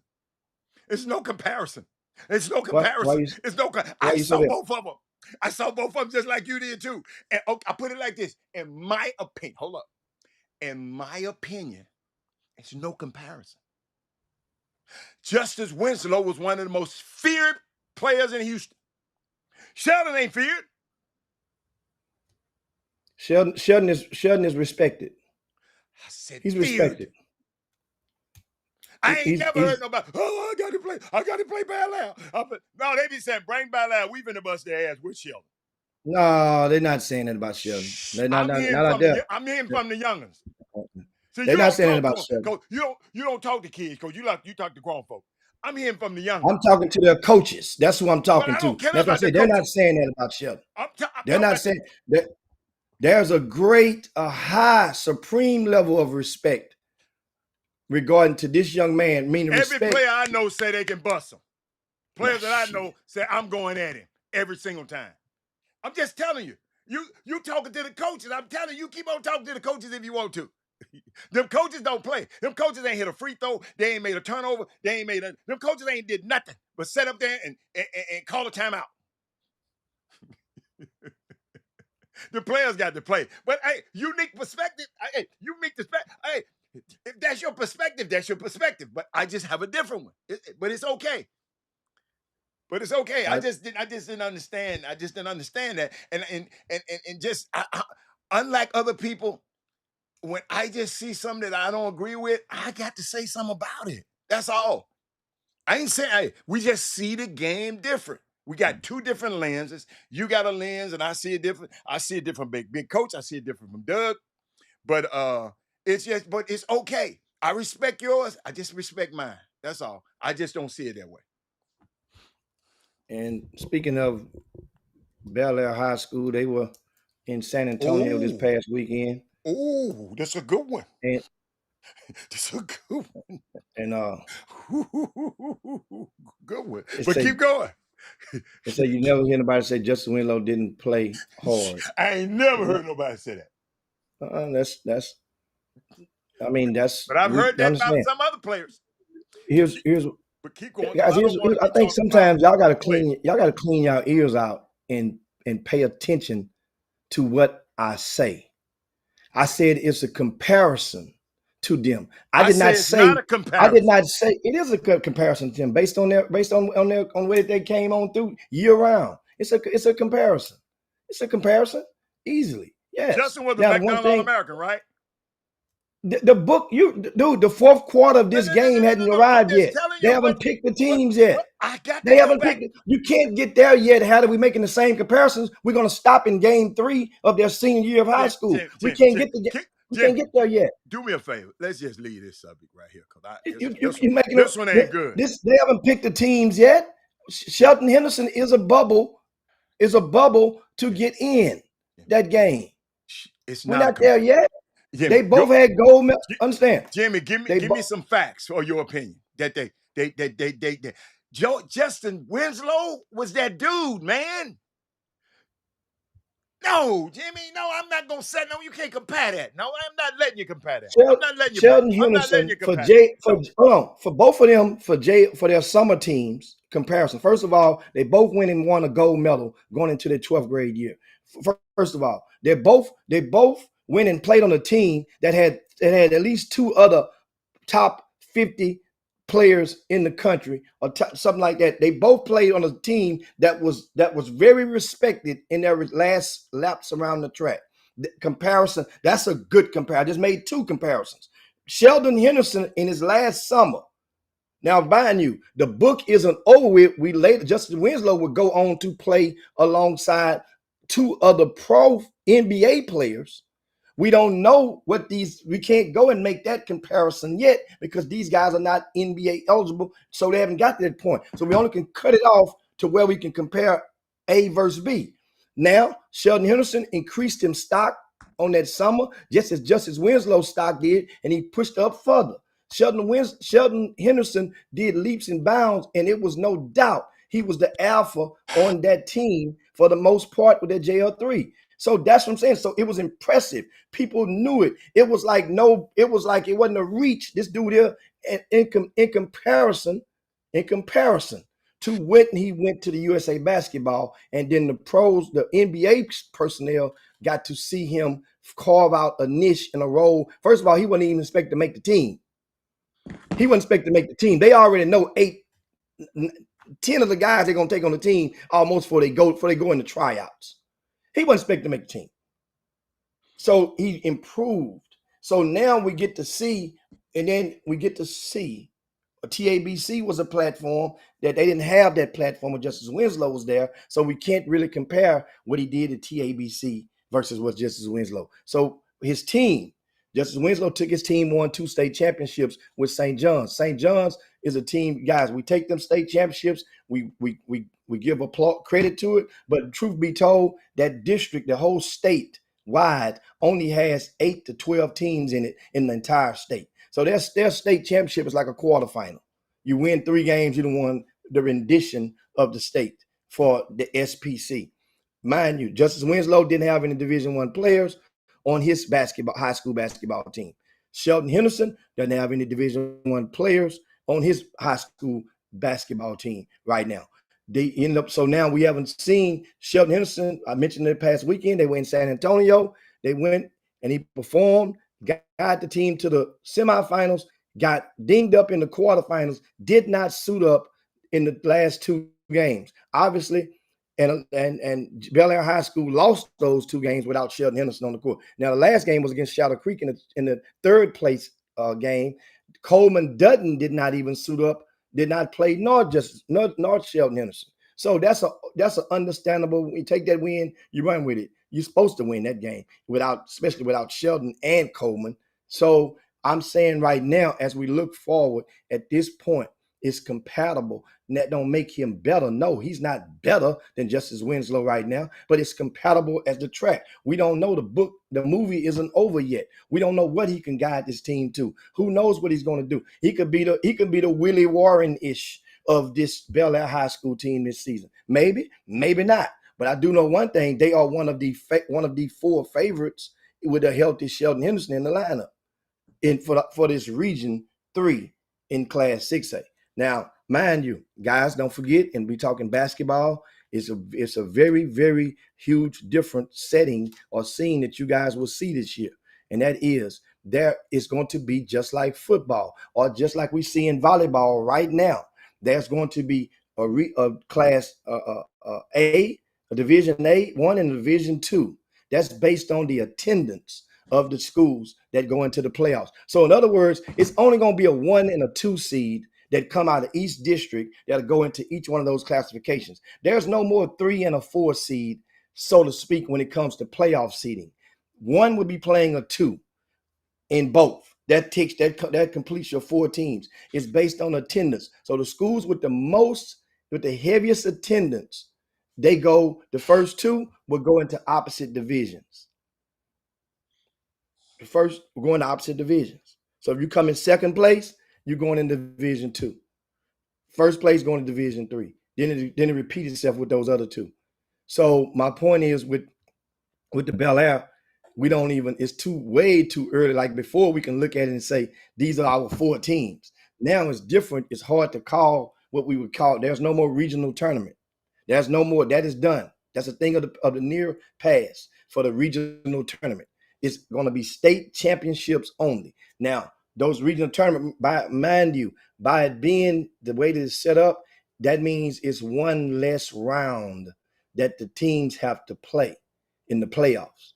So in the past, you would have a Friday night would be the regional semifinals. Then Saturday would be the regional championship. That regional semifinals would now be played on that Tuesday probably before. And then they got a little gap to flip the coin and decide where they want to do the regional finals at, which a lot of times that stuff will now probably be done 2 rounds in advance, meaning that you're going to meet up with the person if you win, the way y'all going to play it. That way, in some cases, I've heard that's what they're going to do. That's what they've done in volleyball, which is in process right now. So that was just a little education on how this basketball season, postseason, is going to go into effect as according to the UIL's new rules with the alignment, and they voted, the Coaches Association voted to go and mimic the football playoff sort of rendition of that. So that's the thing on that. Now, I mentioned it about the tournament in San Antonio. Shout out to Alamo City Hoops. Great job at getting a nice crop of teams to play in that event. That is not an easy task. Oak Cliff Fate family won first place. Wait a minute. So this is not a UIL event? Yes. So when are they going to withdraw from UIL? They've already did it. So how are they in a UIL event? It's a what you would call, it's a high school scholastic event, right? It's a scholastic event. So obviously what you're probably asking is the UIL did not, remember, like I said before, that was going to be hard pressed to single out those guys. They haven't enforced their rules yet? Yeah, they enforced their rules. They can play against a team that's not a member of the UIL. They'll be members of TCAL, Hatter. So they played in this tournament, right? Yeah. So they played in this tournament. So they didn't play against no UIL teams? Yes. Yes. Okay. They are members of TCAL now. They are members of TCAL. What that mean? That's You another. said that twice. I heard it. What that mean? That's another governing body within, just like TAPS. Just like SPC. So So they're they're members, under. so they can. Okay. So they join another association to get around those rules. I can't speak for them, but that can only be assumed at this point. But as to why, probably for the better less. That way, it definitely does not prevent them from engaging in these type of tournaments. But So let me. if that's the case, Jimmy, hold up. Wilford asked me, what's my opinion on Eldred Andrews? I don't really have an opinion on him. Jimmy might have one, Aaron. I don't really have an opinion on him. I don't. He ain't nobody just on my radar that makes me say that I can have an opinion. Matter of fact, I haven't seen him play enough to see, I don't know. I saw him a little bit. That's why I saw him with the Houston Hoops. He was all right this summer, but he it's unbelievable. It's just, I don't. Jimmy, give him some. Yeah, LJ is a below the rim power forward that is really he's too good for a lot of the non-Division I programs to ignore. He's not quite a Division I prospect. Early on, when he was in the 10th grade, and it was projected he would be a Division I prospect. However, he hadn't developed that lift and that consistently to go over there and dominate down up in that paint. But against most of his peers right now, he's improved, and he is a force. He getting those touches. There's not many guys that are more nimble and have more low post moves in this area. Matter of fact, I put him against almost anybody in this area for they get it down low, and his ability to go and make things happen on the block. It is definitely productive for LJ, and that is. But once again, a lot of these kids, they're thinking, the eyes are on D1, and if you're able to encourage these guys, that bus is leaving the gate. You can take a gamble on yourself, but it's time to focus on some of these other schools and those non-Division I schools that probably was circling the wagon. And let me give you a tip. If you or anybody in your family has been ignoring those attempts and those solicitations, those recruiting efforts of those smaller schools in recent months, don't expect them to come back. Them dudes ain't got time to be playing. They don't have the resources. They don't have the money to come back, especially the ones that live from afar. So they figured that it's anybody. You think you too good for us? Okay, cool. We'll go find somebody else.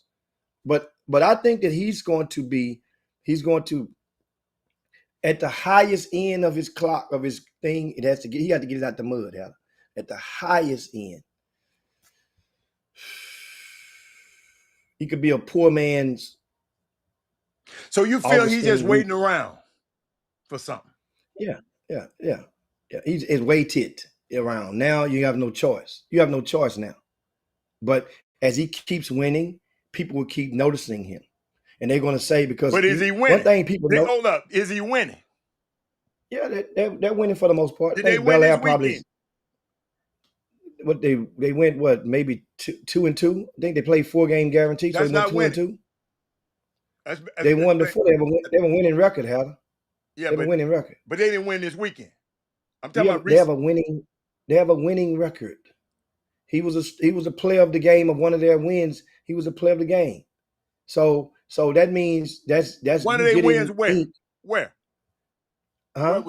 Where was he? The player of the game and a win. Where? He was a player of the game in their. I want to say their second win in San Antonio. He was the player of the game. So you get player of the game? That's dude. When you go to high school tournaments, what do you expect? That's I that's don't very know, rare. Jimmy. That's your I'm shit. just saying, at a I'm high asking school you a question. tournament, you don't hardly get acknowledged as a player of the game. That's something you see in AAU grassroots basketball. So in one of their games, one of their wins, So he you was says, the, wait a minute, didn't you say it's not normal? that's not commonplace that high school basketball, I'm sorry, scholastic basketball events. Let me phrase that so you have understanding. Scholastic events don't normally acknowledge players as player of the game. That's like a way to give, So who now gave the him the player guys of the is game? running. Where did he get it from? What body? What? It's the organization who ran that event happens to be a scouting service. So they give So after every game, they give a player of the game. I didn't follow every game, Heather. I know that game, he was player of the game. I didn't follow every game to Okay. see every team what they did after it was over. I had no desire to do that. So that means after one of the games, Michael Collins got player of the game for Seattle Creek. I was following the Houston teams. Fort Bend, Austin, one of their players, one of their wins was acknowledged. Now they made it. I don't know if they acknowledged guys on both ends or 2 kids per game, but they acknowledged guys after every game. And they put them on their on their social media feed, which I get that. That's why I say it's not normal, because it's not normal that scouting services are operating the scholastic events. Okay. That's the minority. So Doug said he get after every game. After every game. Okay. Yeah. All right. But so that's still that's all right. I got that answer your question. Yeah. You asked. That did answer your question. You But asked, did they give you player the game? said they're winning, and I said, did they win this weekend? Shouldn't if? And you said, well, they got a winning record, and 500. I guess we call that winning records now. Okay. They above 500. How they played before this weekend. But this weekend wasn't their first game. I'm talking about it this weekend. I asked about this weekend. Well, this weekend is win this weekend. So you was talking about how this weekend is an asterisk on this weekend. You comparing them this weekend. They're not expected to beat nobody ass without Sheldon Henderson. What are we talking about? They're not expected to beat no top 5 team in the state. You played 2 teams that were top 10 in the state, Shadow Creek and Fate Family, without Sheldon Henderson. You're not beating neither one of those guys with Sheldon Henderson. Hell, you might not beat them with Sheldon Henderson. So, but at the same time, Shadow Creek so what do we expect? Either. Huh? Shadow Creek lost to St. Michael's. So who is St. Michael's? Who is St. Michael's? That's the team. That's a private school in Austin, and they feature the son of University of Texas assistant coach Chris Ogden. There's his son Bo Ogden, who played a lot of guys are familiar with on the circuit. Bo Ogden is the spearhead. He spearheads that team. So is that one of the top teams in the state too? Yes, they're private school. Yeah, they're one of the top teams in the state. Yes. Okay. Yeah. St. Michael's we're talking about. Yes. And so was Shadow Creek, and so was Fate Family, and so was Bel Air. So who won? Who won? Fate Family won, right? Fate Family beat St. Michael's in the championship by 1 possession. Okay. That's why. So meanwhile, Fate Family needed overtime to beat Fort Bend Austin in the quarterfinals. Fort Bend Austin had them by 10 early on. Was grooving against them. Of course, they withstood it and was losing in the 4th quarter. Managed to come back and tie the game, send it into overtime with the near buzzer beating 3-pointer, and that's Fort Bend Austin.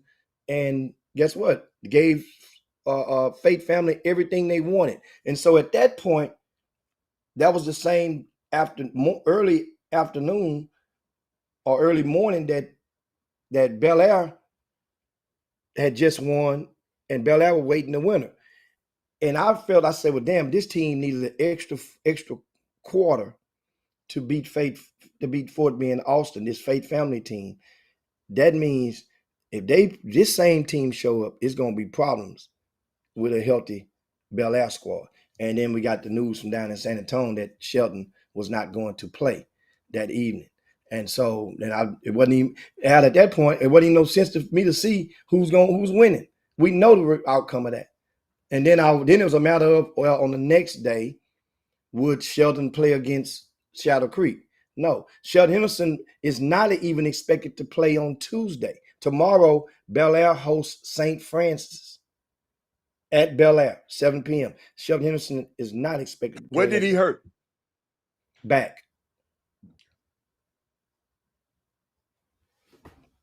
So, but good luck to him in his recovery. It's not a major injury. It's just what they call it, preventive maintenance in him not playing, because that's something not to play with. He's in that gym a lot of hours. I'm waiting on you to talk about. I'm waiting on you to talk. When we go get shit, we almost done. I'm waiting on you to talk about the Westbrook game. You told me, am I with my heart or with my head? I'm waiting on you to talk about the Westbrook game. Who did they play the other day? The humble team that you said it was going to beat them. Oh, okay. What happened? What's the outcome of that? 70-47.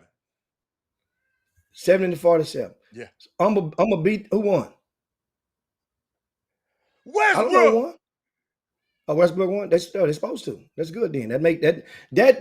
That them winning makes the Super 16 look greater. I can't have a team that made it to the championship lose to a team that they ain't ranked or didn't even play in it. That I can't understand. I say that again. Westbrook made it to the finals of the Super 16. That's the fall high school championship. I know. But when the season's going on, you guys don't understand how I go. I'm rooting for my brand. So that means I'm rooting for those guys to keep winning. That way now I can say, see that? Now it makes it good. You want to play in this thing next year for teams that we want to you want to win it. You don't want to play it. You want to win it because you want to get to Sunday afternoon. You want to get to Sunday afternoon. Get to Sunday afternoon. Sunday afternoon. Now 70-47. What happened in that game? Who I didn't get none of the result. Elijah Garrett, that man had 25, and the other man I was telling you about had 13. Satcher. So yeah. Terry Satcher, you talking about? Yes. Satcher had 13. So Satcher is probably right now, early on, it's way too early, but right now, going around the first curve of this mile relay, Terry Satcher probably is a I can call him my Robin. He would get he would be my Robin of the year. I mean, you got Batman Robin. He's the Robin right now of all the Cape Crusaders out there right now for that Beaumont Westbrook team. Meaning that if it comes down to crunch time, the team knows who's gonna get the ball. It's gonna be Elijah Garrett. But if Elijah Garrett is double teamed or covered and can't get to that ball, all other three players on that team that's on that court is gonna be looking for Terry Satcher to give him that ball. And guess what? And all I was thinking about, Jimmy, who is the guys y'all talking about that stopped him? You was talking about somebody, a senior, he's a brother, he's a cousin. And I sit there and watch the game, and I'm just saying, which one is the one who's supposed to be good on that team? And I just saw a ball. I don't know their name because they wasn't called. I saw the game. I saw the actual game. I'm sitting there watching it. So I don't know the names of the players, but I have it on the volume off. And I'm sitting there watching the game, and I'm trying to say, who did they think was going to stop this boy? Elijah Garrett dunked on somebody, then come right back and hit a three from the corner and backed up out in the stands on him. And I'm sitting there saying, who is supposed to be guarding him? And remember on last week, and I mentioned about this matchup. We talked about it. And I say, this is the game that I call an opportunity to get good film. So if you, the Buckner kid, if you can go and you can now, even though Elijah Garrett is a grade up under you, you're supposed to, you're on the rampage and you're doing this, you did this, you outperformed the number 1 11th grader, then you should be able to outperform the number 2, number 3 11th grader. So this is one of those things where you get another crack, and he's more closer to your position. So if you can go and successfully dethrone or derail Elijah Garrett, then you could use that to any one of these local non-Division I schools in striking distance, and it's gonna get their attention. But you had the opportunity and you didn't seize it. Jimmy, David Garrett just said Buckner number 3. I don't even remember him in the game. I don't remember. He got beat So you say he 70 had a to good game. 47. What did he have? What did he give us? Jimmy, I don't even remember him. Maybe you No, I'm just saying. Who's ever saying he had a good game? Yeah, What he did said he? he What said did he had a good finish with? game. David Garrett. What did he have? Because I don't even remember him in the game. I sit there and watch the whole game. I'm sitting there. Now I had other games going on, but I'm sitting there. Thanks for the link, y'all. Whoever sent me the link. But it seemed like to me, Elijah, Jimmy, I'm gonna tell you the truth. It seemed like Elijah and Terry Satcher watched the show that day, and the other guys didn't. That's what it seemed like. Because they opened up a can of whoopings. He said he had about 15, 20 points, but I didn't remember the points. Maybe they was empty points because they was getting their head tore off.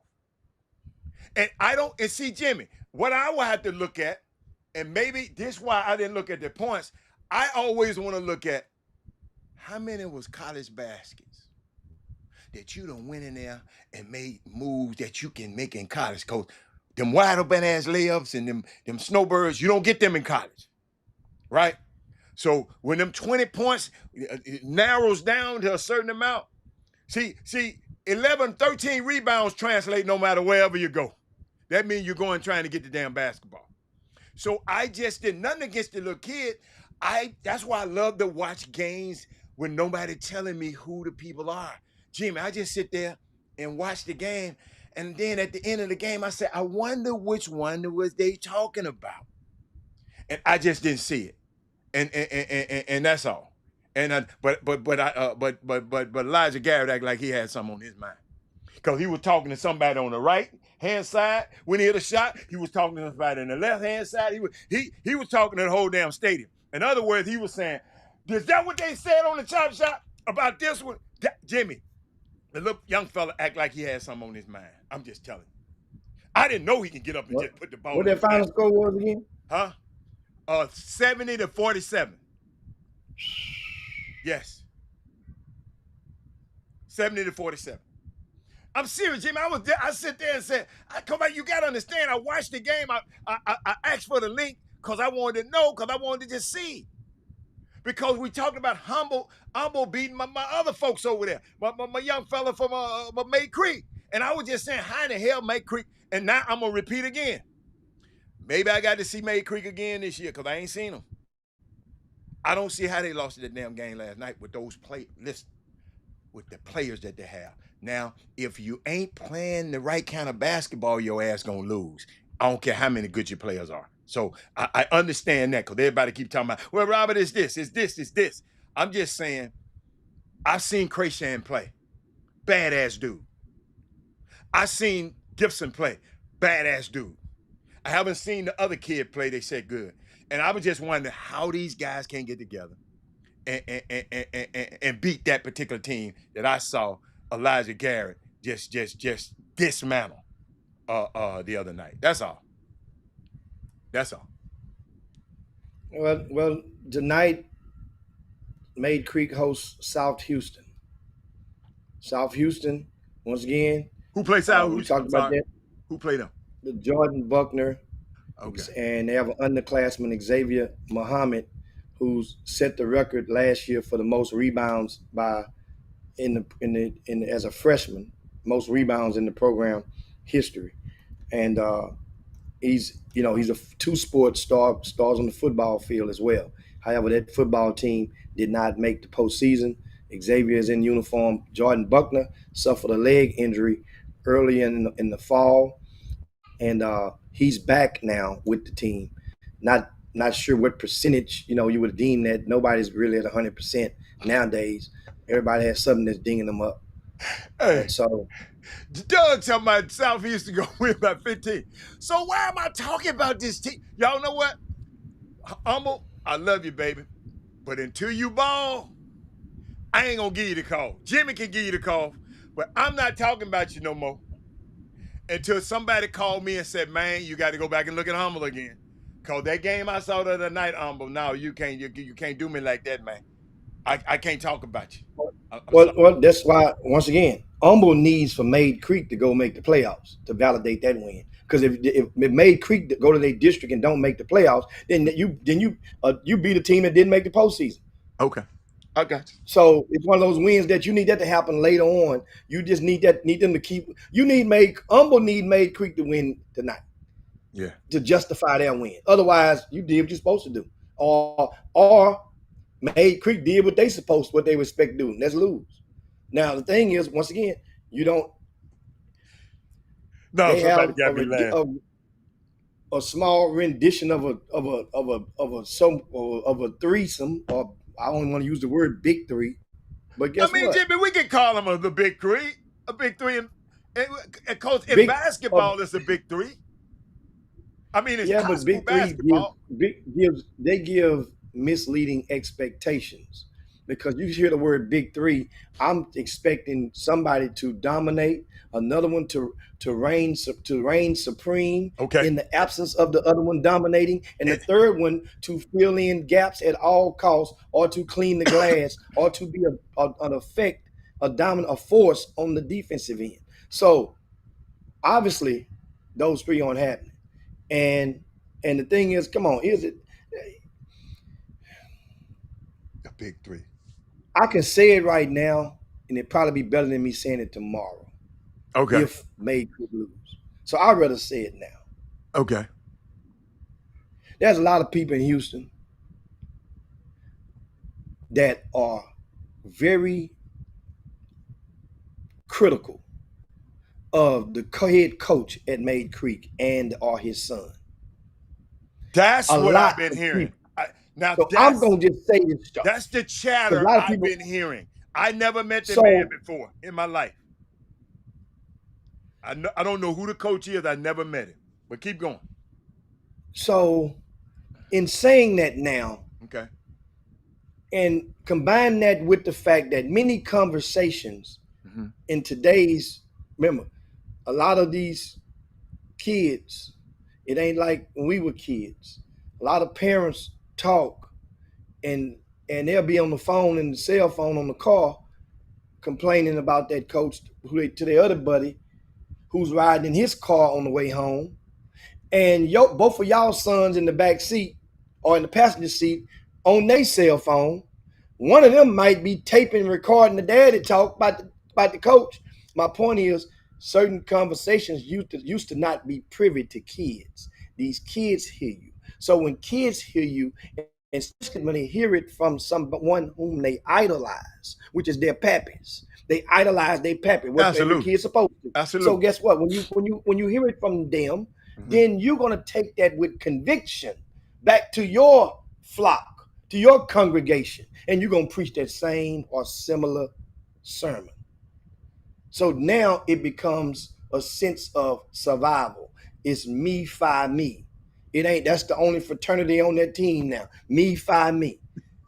So unless that coach and or his son can find a way to lead them victorious on a semi-consistent basis that can go and rise up past that, so you have a sample size of results that you can deprogram those teammates and then reprogram them again to say, look guys, we just won 3-4 straight, and see, it wasn't because he wasn't doing this now, or because you did this and you did this and you did this. It was a team effort, and it starts from the top.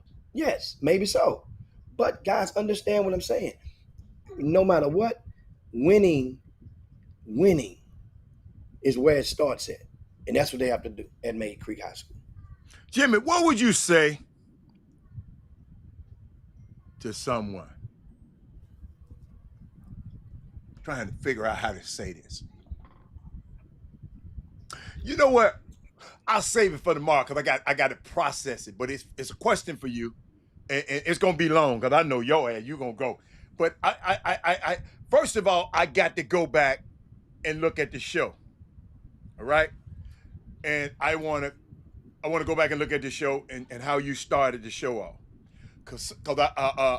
because you know I've been getting, you know, I didn't got a text, and I want to make sure, I want to validate what the people talking about before I comment or have you comment it. But it's gonna be a great one, and I know you're gonna. I want to just see how you're gonna, cause I got to. I got to share it with you, but I want to see how you're gonna.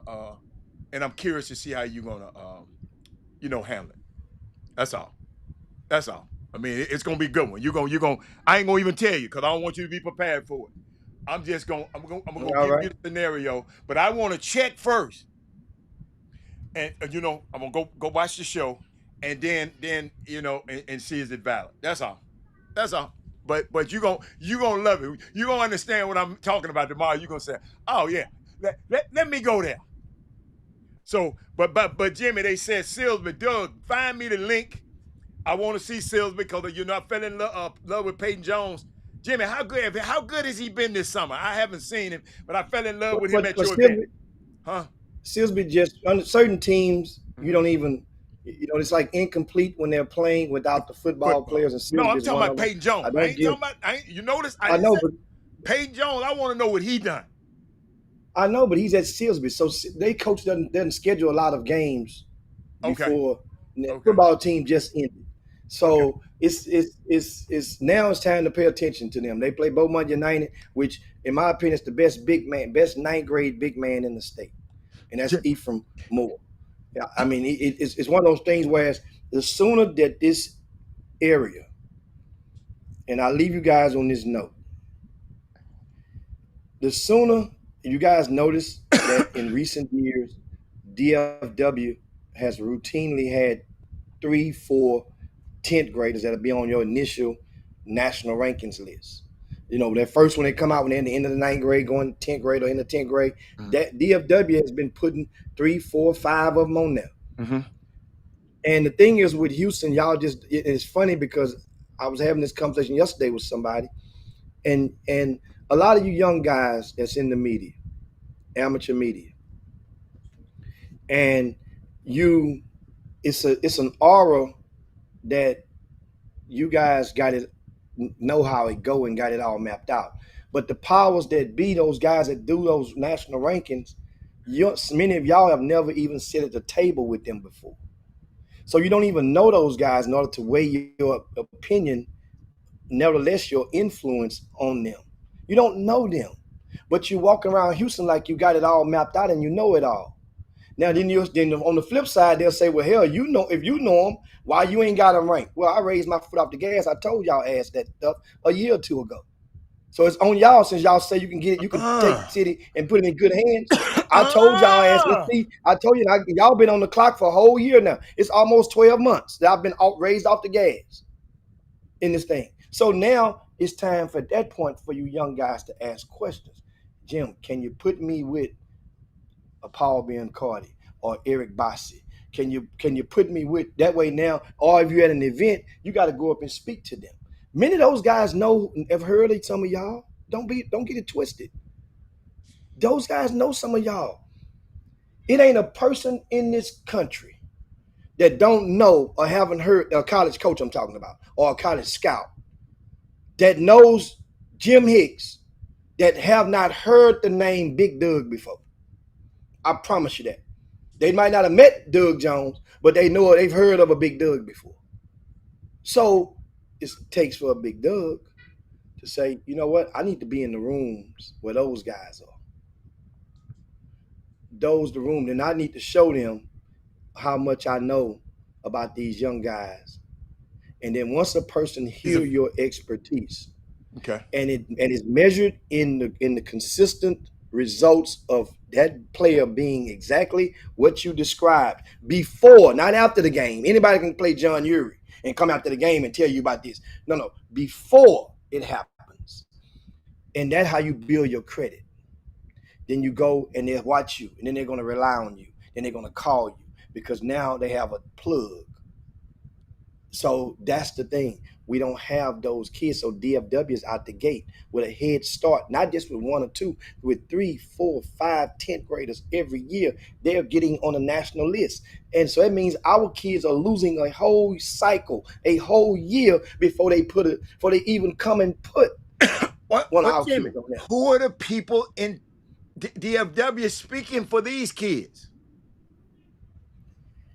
those guys like Abasi has already those Yeah, relationships, he and the always in guys that Dallas. Yeah, yeah. so So we ain't this got they nobody don't like have that in Houston. DFW don't have as many new guys that's covering him before. Eric Basi can simply look. Understand? You got the Great American Sports, Gasso, Mike Kunstad, Oh yeah. coalition, They power. Yeah. right? You now they don't have a Buff anymore, but you still have an Alan Branch and you have an Ani. Do That's there. Alan He Branch would be the actually still do that? Alan Branch still watches. Still, he still has his pulse, have his hand on the pulse. Okay. He's not watching as many games, but theoretically, kind of he is because he's in the gym with this accelerated metrics company, and they're Right. doing the stats Right. somewhere.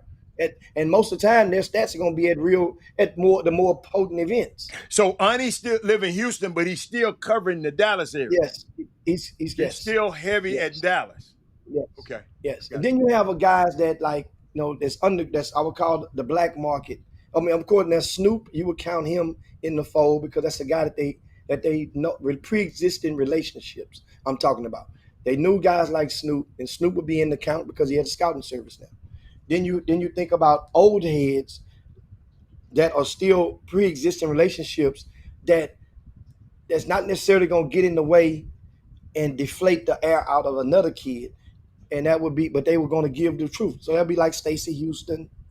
Mhm. That'd be guys like let's say like Mitch Malone. Okay. That's old heads, don't have a dog in the fight per se, but will give you some good intel. So they got more guys like that than we have.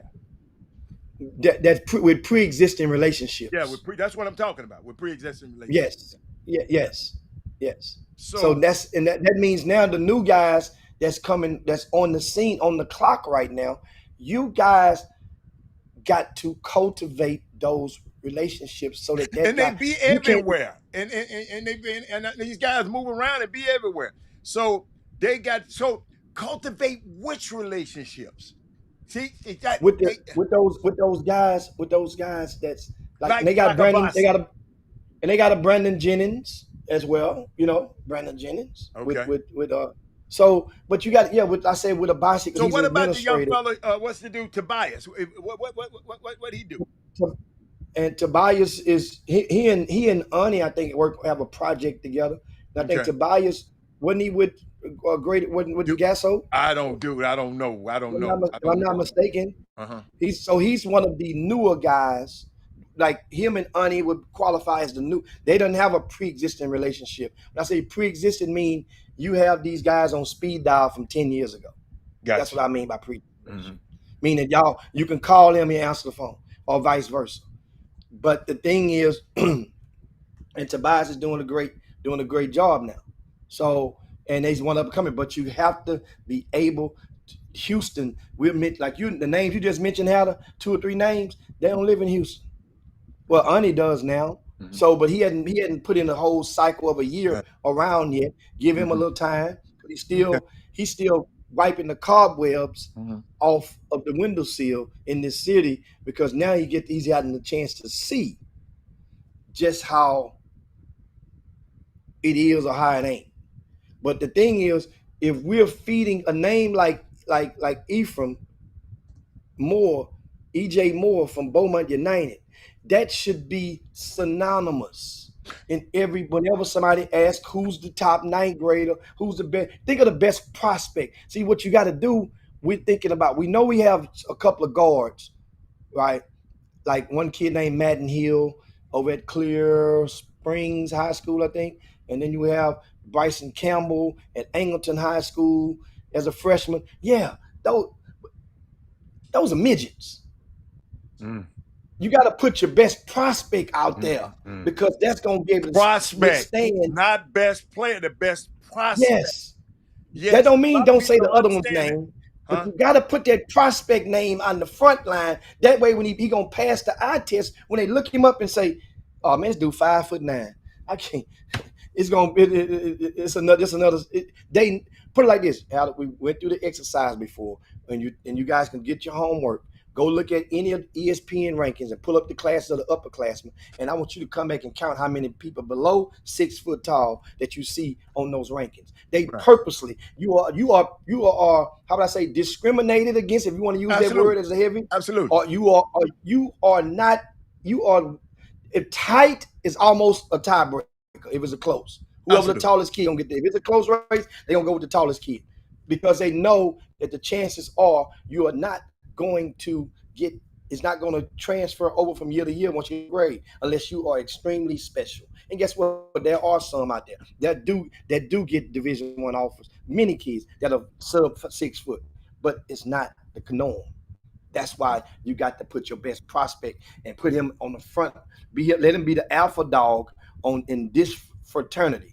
And then you push the other guys out there. We'll say we got Madden Hill, we got Bryce Campbell. Right now, Madden Hill's still in the Thunder. His team was 3-0, and he's leading them in scoring every game as a true freshman. Guess what? That don't mean Angleton is chopped liver, because Angleton's best guy is a 12th grader. That's Campbell's other brother. Now, that don't take nothing from little Campbell. But guess what? Tiebreaker comes. They both played each other this summer in the Super 16, this fall in Super 16. And Clear Springs got the W. But anyway, before you go, I got one, because I saw somebody told me, they just texted me and said, "Dress," because they mentioned names, and I don't really like to mention names, but they was talking about Jamal Crashan and Darius Tasby have been reduced to rebounders and defenders because Gibson isn't required to share the ball to his teammate. My question would be, does he miss a shot? Does Gibson miss any shots? And so my answer probably would be, your answer probably be yes. So if I was Dasby and I was Crashan, then I would have 13 damn rebounds a game. Go get the rebound. You can't sit up here and worried about whether nobody getting you no shots or not. Or if somebody refuses to share the ball with you or not. You can always be a defense, because you're going to be demanding to play defense at every level you play at. So we need to quit telling these kids, well, he's shooting all the balls. I told you, Coach told me. What was Ray Mo? Coach said, look, he's shooting that many balls. Is he missing? Yeah. Consider every miss of his a rebound, a pass to you. Go get the damn rebound. So both of those guys should be averaging a double-figure rebounds a game. And guess what? That would help the team win also. You can't sit and sulk and talk about, well, I ain't getting the ball because he's shooting all the ball. Shit, I let him shoot it too. Y'all don't say that when Coach Sampson does it. Coach Sampson said, look, he was at the clinic, Jimmy. You didn't go to the clinic. Somebody called me from the clinic and said, Coach Sampson said, look, you see this guy right here? He told it to the players. He shoot 80% of his threes in practice. Every day in practice. He hit 40 in the game. That's where I won't shoot my damn basketball. Y'all go get the damn rebound. That's what we don't understand about basketball, Jimmy. Everybody can't. It ain't but one ball. And we got to quit fooling these kids and they are reduced. They not reduced to being a defender or rebound. No, being a great defender and a great rebound is a plus when you're trying to go to college. The young boy Jaden Wales, Jimmy, you probably know Jalen Wales, play for Memphis. You probably don't know. He might be the rookie of the year. If little old painted nails up there in Philly just killing. But Jaden Wales, Jimmy, he getting on the floor because he defending. Tyson Daniels, 6 steals a game, having 6 steals in game, averaging 6. Those are the kind of things that get you on the floor, man, at high level basketball. So get used to it in high school. Then when you go to college, you won't struggle. Because when you go to college, they're going to have a dude that shoots all the balls. And how you going to get off the bench is you go rebound and you go play defense. So let's start teaching that to them right now instead of whining because a kid shooting all the basketball. And that's all I got to say about it. I'm just getting sick of people saying this. Go get the rebound. Ain't nobody stopping you. Somebody on the other team, for y'all to be losing, somebody on the other team is scoring. Jimmy, Why don't I say, well, hold up, that'd be my role in. I'm finna go stop them, because guess what? If you go to college, when you go to college, Jamal, when you go to college, that's as a freshman, you're gonna be required. And you go to freshman, you're a freshman, you go to college, you get beat back door, your ass coming out the bench. You're coming out the game. So y'all get into practice and quit listening to these folks around here. Y'all get into practice to doing the things that help your team win basketball games instead of all of this talking in the car, like Jimmy said, talking in the car about this guy shooting that much, this guy shooting too much, this guy. Go get the rebound. What's stopping you from having 10, 15 rebounds again? If he missing that damn many shots, go get the rebound. You should be Jimmy. If I was them, I'd be watching. Well, he usually miss it right here. That's where I'm going to be every time. I'm going to be on this side of the goal because this way you. That's what we got to start. It's levels to this. When you're around people that teaching you and talking to you like that, your level of basketball IQ, your level of basketball awareness going to rise and rise. Get your kids away from people who talk like that. Because you ain't going to do nothing about that. That daddy going to let his son shoot the basketball. And that's it. So how you going to react to it? Because you want to win. You don't want to go out no loser. This boy can close basketball game. Get the game close enough so he can close for you. Now, Jimmy, that's it, man. I'm done with these folks. Yeah, and I was looking I'm at just something. getting tired of these people not teaching these kids the right way. I was looking at something, and I can tell one thing about this Made Creek team. I'm looking at this team stats for the year. Okay.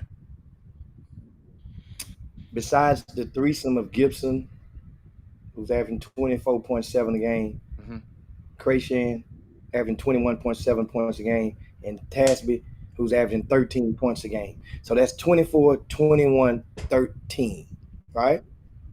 Right? Wow. That's pretty much an average of 20 points a game amongst those on the average. That's 60 points almost. Here's my thing. Besides them three, there's one other young man. His name is Keonis. He's averaging 3.7.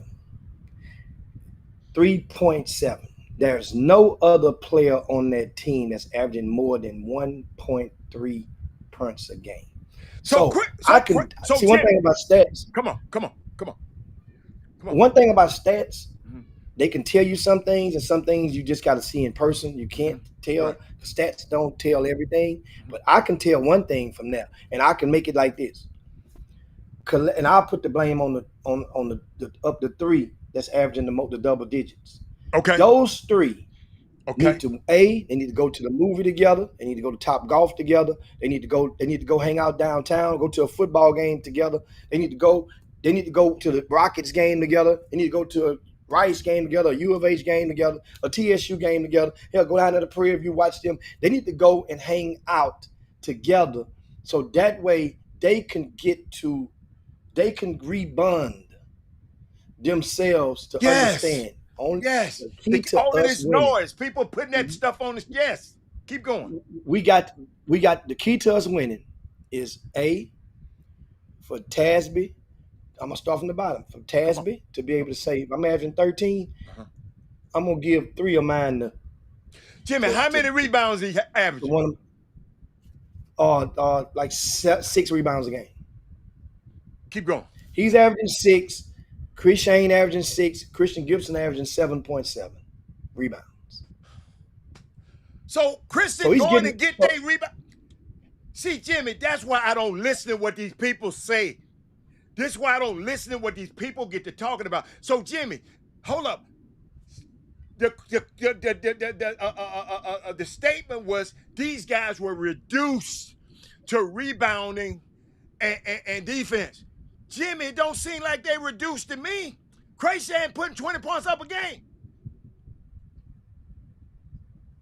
That's why y'all got to look at these games and look at this stuff. Y'all better quit listening to these people talk about these kids out here and go to the game. And thank you, Jimmy, for that information. I needed that. And if you got a player on your team that's averaging right at 25 points a game. Yes. All right. That little Keonis kid, I say the only one that's averaging 3.7. I like his thing. His role is set. He averages 3.7 points a game and 3 assists per game. right? Mm-hmm. 3 assists per game on Made Creek team is the highest. Guess who he's tied with? Christian Gibson, 3 assists per game. So that means Jamal Christian, 1.3 assists per game. Darius Tasby, 0.7 assists per So game. why aren't they So saying anything about that, Jimmy? Why aren't these naysayers who talking about? Hey, Thank you for all those I can numbers, do is man. I know these numbers. Damn, where I'm you just get reading them you numbers guys the from? I numbers. need them numbers. I like that. And these stats are put in Max often by the coach on Max Preps. Okay. And these stats, most time a high school coach will input those stats, which means every team doesn't keep stats. You made guys. So that means thank you. When you look at the overall leaders, it can be incomplete because every team don't input all categories of their stats. Gotcha. So just Yeah. mind But you, when you start thinking about that's a parameter. That's a place where you can look. Those are parameters you can take a look at. And you painted a picture for me so perfectly. I didn't know nothing about Crayson because the quote was, Jimmy, Crayson and Tasby was reduced to just getting rebounds and playing defense. Those numbers you gave me, that don't add up. Them dudes are an integral part of this thing. Jimmy, if they play better defense, they can stop somebody because they got 3 dudes putting the ball in the back. So defense and rebound, somebody need to take that. I'm going. Hold on. You think I done gave you enough? I got one more that'll knock your head off. What you got? Field goal attempts versus field goals made. Give them to me. Give them to me. Give them to me. Christian Gibson, 48 field goal attempts, 26 made. Jimmy, that's more than half, but keep going. Jamal Crayson, 47 field goal attempts, 26 made. That's more than half. Keep going. What are these people talking about? Keep going. Hold on. If one guy is shooting 48 times this season and one has shot 47 times this season, how can the one that shot 48 be shooting all the ball?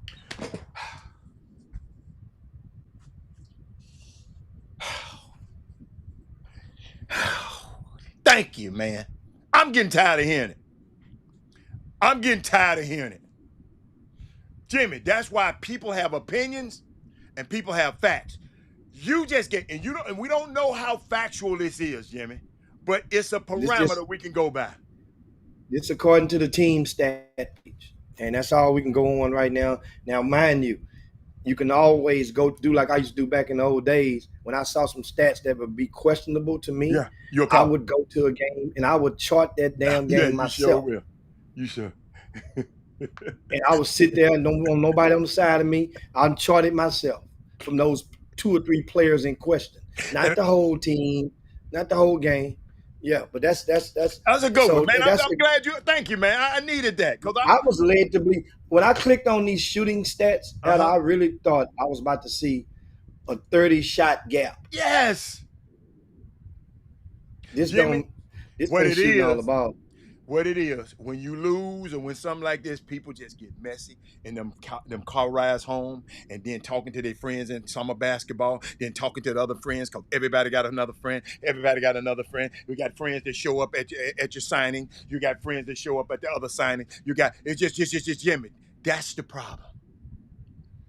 Ooh. These people just talk too damn much instead of going and making sure you got the facts, man. Shout out. That's why I told Jimmy. You remember I told you the other day. I said, man, I've seen Crayson play. I've seen Christian Gibson play. There's no way that these people should let nobody be beating on them like that. And I hope them young people watching this show right now. And Jimmy, you're right. They need to get together and say, look, man, forget these folks on the outside. That's noise.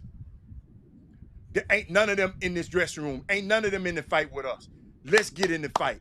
That's why, and this is why I do this show, so these young people, not you grown ass, know-it-all ass people for. I do it for these young people so they can understand. Jimmy, thanks for that information, man. So here's the thing. if you are a parent Mhm. of any of these kids from Maid Creek High School, and if you have reason to believe that these stats are erroneous, please let me know. Because you know these stats. Because here's another, I'm going to leave you, and it's the last one that just blows my mind. This is the 3 points attempted versus the 3 points made. And Christian Gibson has taken 15 3-point attempts this season. They've only played 3 games. Okay. They lost 2 of them, won 1. Lost to Humble, right? They lost to Straight Jesuit. Mhm. Then they beat Eisenhower. Christian Gibson took 15 3-point attempts. He's made 6 of them for 40%. 6 for 15. That's not a lot of. That's 5 3-point attempts per game. That's basically 1.25 3-point attempts per quarter. For a kid that's supposed to be got free Yeah. range and free. So that's 1 per 8 minutes. So put that to Right? bed. So Jamal Christian, once again, Christian Gibson was 6 for 15. Jamal Christian is 11 for 27 behind the 3-point line. He's 11 of almost 27, double. Jimmy, ain't that bad. That's 41%. I'm talking about the attempts, though. The amount of attempts. 27? He has almost doubled Yeah, Christian but Gibson's that's amount what of he attempts. do. Jimmy, that's his job. That's good. So But Jimmy, let's help me right here with this one. Because it's going to be hard. Archie, you can't come on the show too late, but this is such good. Archie said he hate the butt in. No, butt in. This is Chop Shop. You both butt in. He said they're averaging 18 turnovers a game. Jimmy, that's losing basketball. See, now, if you came on here and told me that, what Archie said, then I understand. Jimmy, if they drop that down to 13, they better team. Well, absolutely. But at the same time, some of those other key teammates, you have to find a way to get them a layup. Jimmy, what is them the ones who making the turnovers too? When you get to the Jimmy, I ain't never seen the team. I ain't never seen the team. No, Hatter. The rest of the bench, out of them 18.3 turnovers, out of them 18 turnovers, 14 of them is from those big 3. But they handle the ball the most. What I'm saying, so that means the other teammate the one turning the ball over. Who got the most turnovers? Christian Gibson, 7 turnovers a game. Well, then he remind me of one of my best friends. You remind me of James Harden. So that's all right.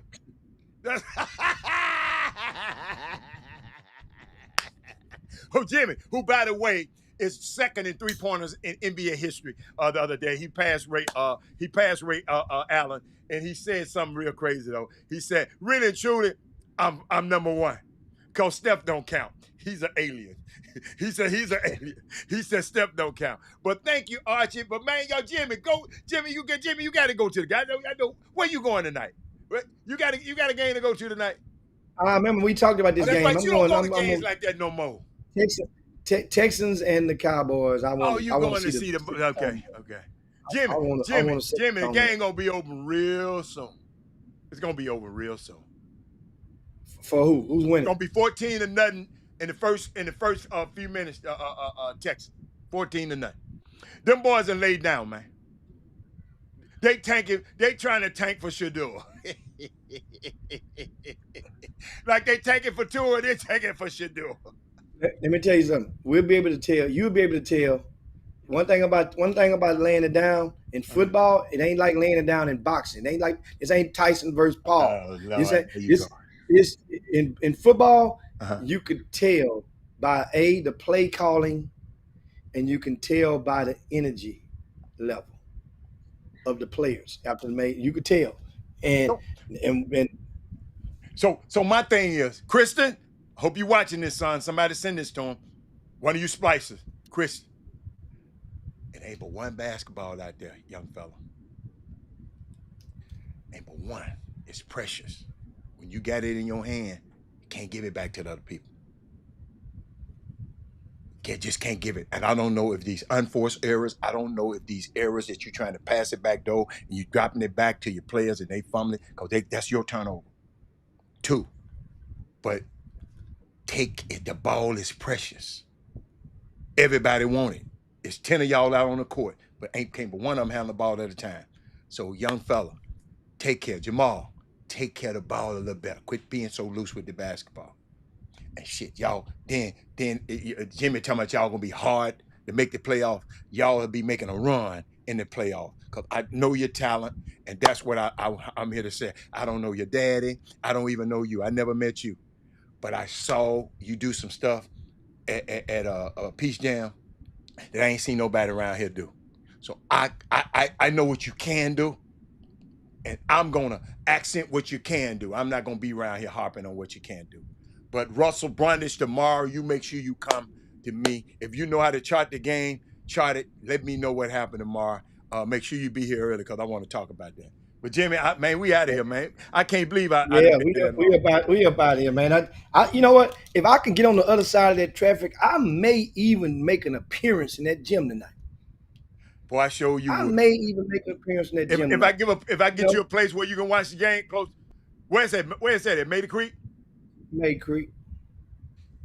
I might have somewhere you can go watch the game at. Because Maiden Creek right off it ain't far off the freeway, so they ain't got anything in the red lights. Right over there. Jimmy, if I get somebody by Orleans, man. That's my spot. Get a bowl of gumbo. I get a bowl of gumbo. Yes, no, sir. Ain't no TV in the car. I'm not gonna watch the game. Oh, you talking about the Cowboy game? Cowboy game in Texas. Yeah. You know what? I can't come on back and fall up in there. Yeah, you ain't gonna miss it. You know, high school games jokes just like that. I may go up in that thing. See, because I'm not going to see Maiden Creek play. No, that's how you got to start thinking. When am I going to see them again? That's a good point. Well, go do them that. Do me a favor. I just need to see. You need to tell me what my young fella. Because, hey, see, the people hating on them going to make me adopt that team. Y'all know how I am when I adopt a team. I can't let nobody tell me about them until I see them. Maiden Creek, I'm on the way home. I'm going to make sure I went to go to the game. What else you got, Jimbo? Let's get out of here. Man, that's pretty. That's it. My grandson probably in there mad at me. South Houston at Maiden Creek High School tonight at 7 p.m. It's going to be rocking. There are going to be multiple Division I prospects on that floor at the same time, which always makes for a ticket that's well worth the money. So that's your best bang for your buck in the area tonight. It's South Houston High School at Maiden Creek High School. Could anybody give me the link? Because I know them Katy schools be having a link. Somebody please get me the link, man, and email it to me, chopshophtx@gmail.com. Get me that link, because, boy, I love Jimmy. They sent me that link from Beaumont the other day, and that thing came in loud and clear. Beaumont, Westbrook, y'all my people up there. Y'all my people. That link, that was gravy. Oh, Jimmy, the link at, I saw the link at Crosby. I watched Crosby play because I got a little guard I'm watching on the team. So I just wanted to make that. The coach son is over there at the Crosby team. Oh yeah, coach. I don't know the coach son. I don't know the coach. That's little daddy ball. Daddy ball can be good. Daddy ball can be bad. Most people, when you hear the term daddy ball, people use it in a negative connotation. I use it as daddy ball. Daddy, yeah. I So, like the daddy ball that Dion playing out there. I like that. I like that daddy ball. Yeah, I love that daddy ball. That's the daddy ball. I love it. But let's get out of here, man. My young fella mad at me, man. Y'all share the show. If you haven't done so, share that show on your way out the door, and make sure you spread the word about the Chop Shop, your midday sports happy hour. But right now it's time to slide down Dino's back and yabba dabba do this thing on this Monday, rainy Monday in Houston. See you guys. Make sure you get your umbrella. Stay dry. Stay clean. See you guys on mañana. Chop Shop. Jim Hicks, Rob Hatter, you are now tuned in to the Chop Shop. I'm Retro, let's get it. We in the Chop Shop, we live in the Chop Shop. We talking sports talk, we live in the Chop Shop. We in the Chop Shop, I'm talking sports talk. So turn your dials up, it's live in the Chop Shop. We in the Chop Shop, we live.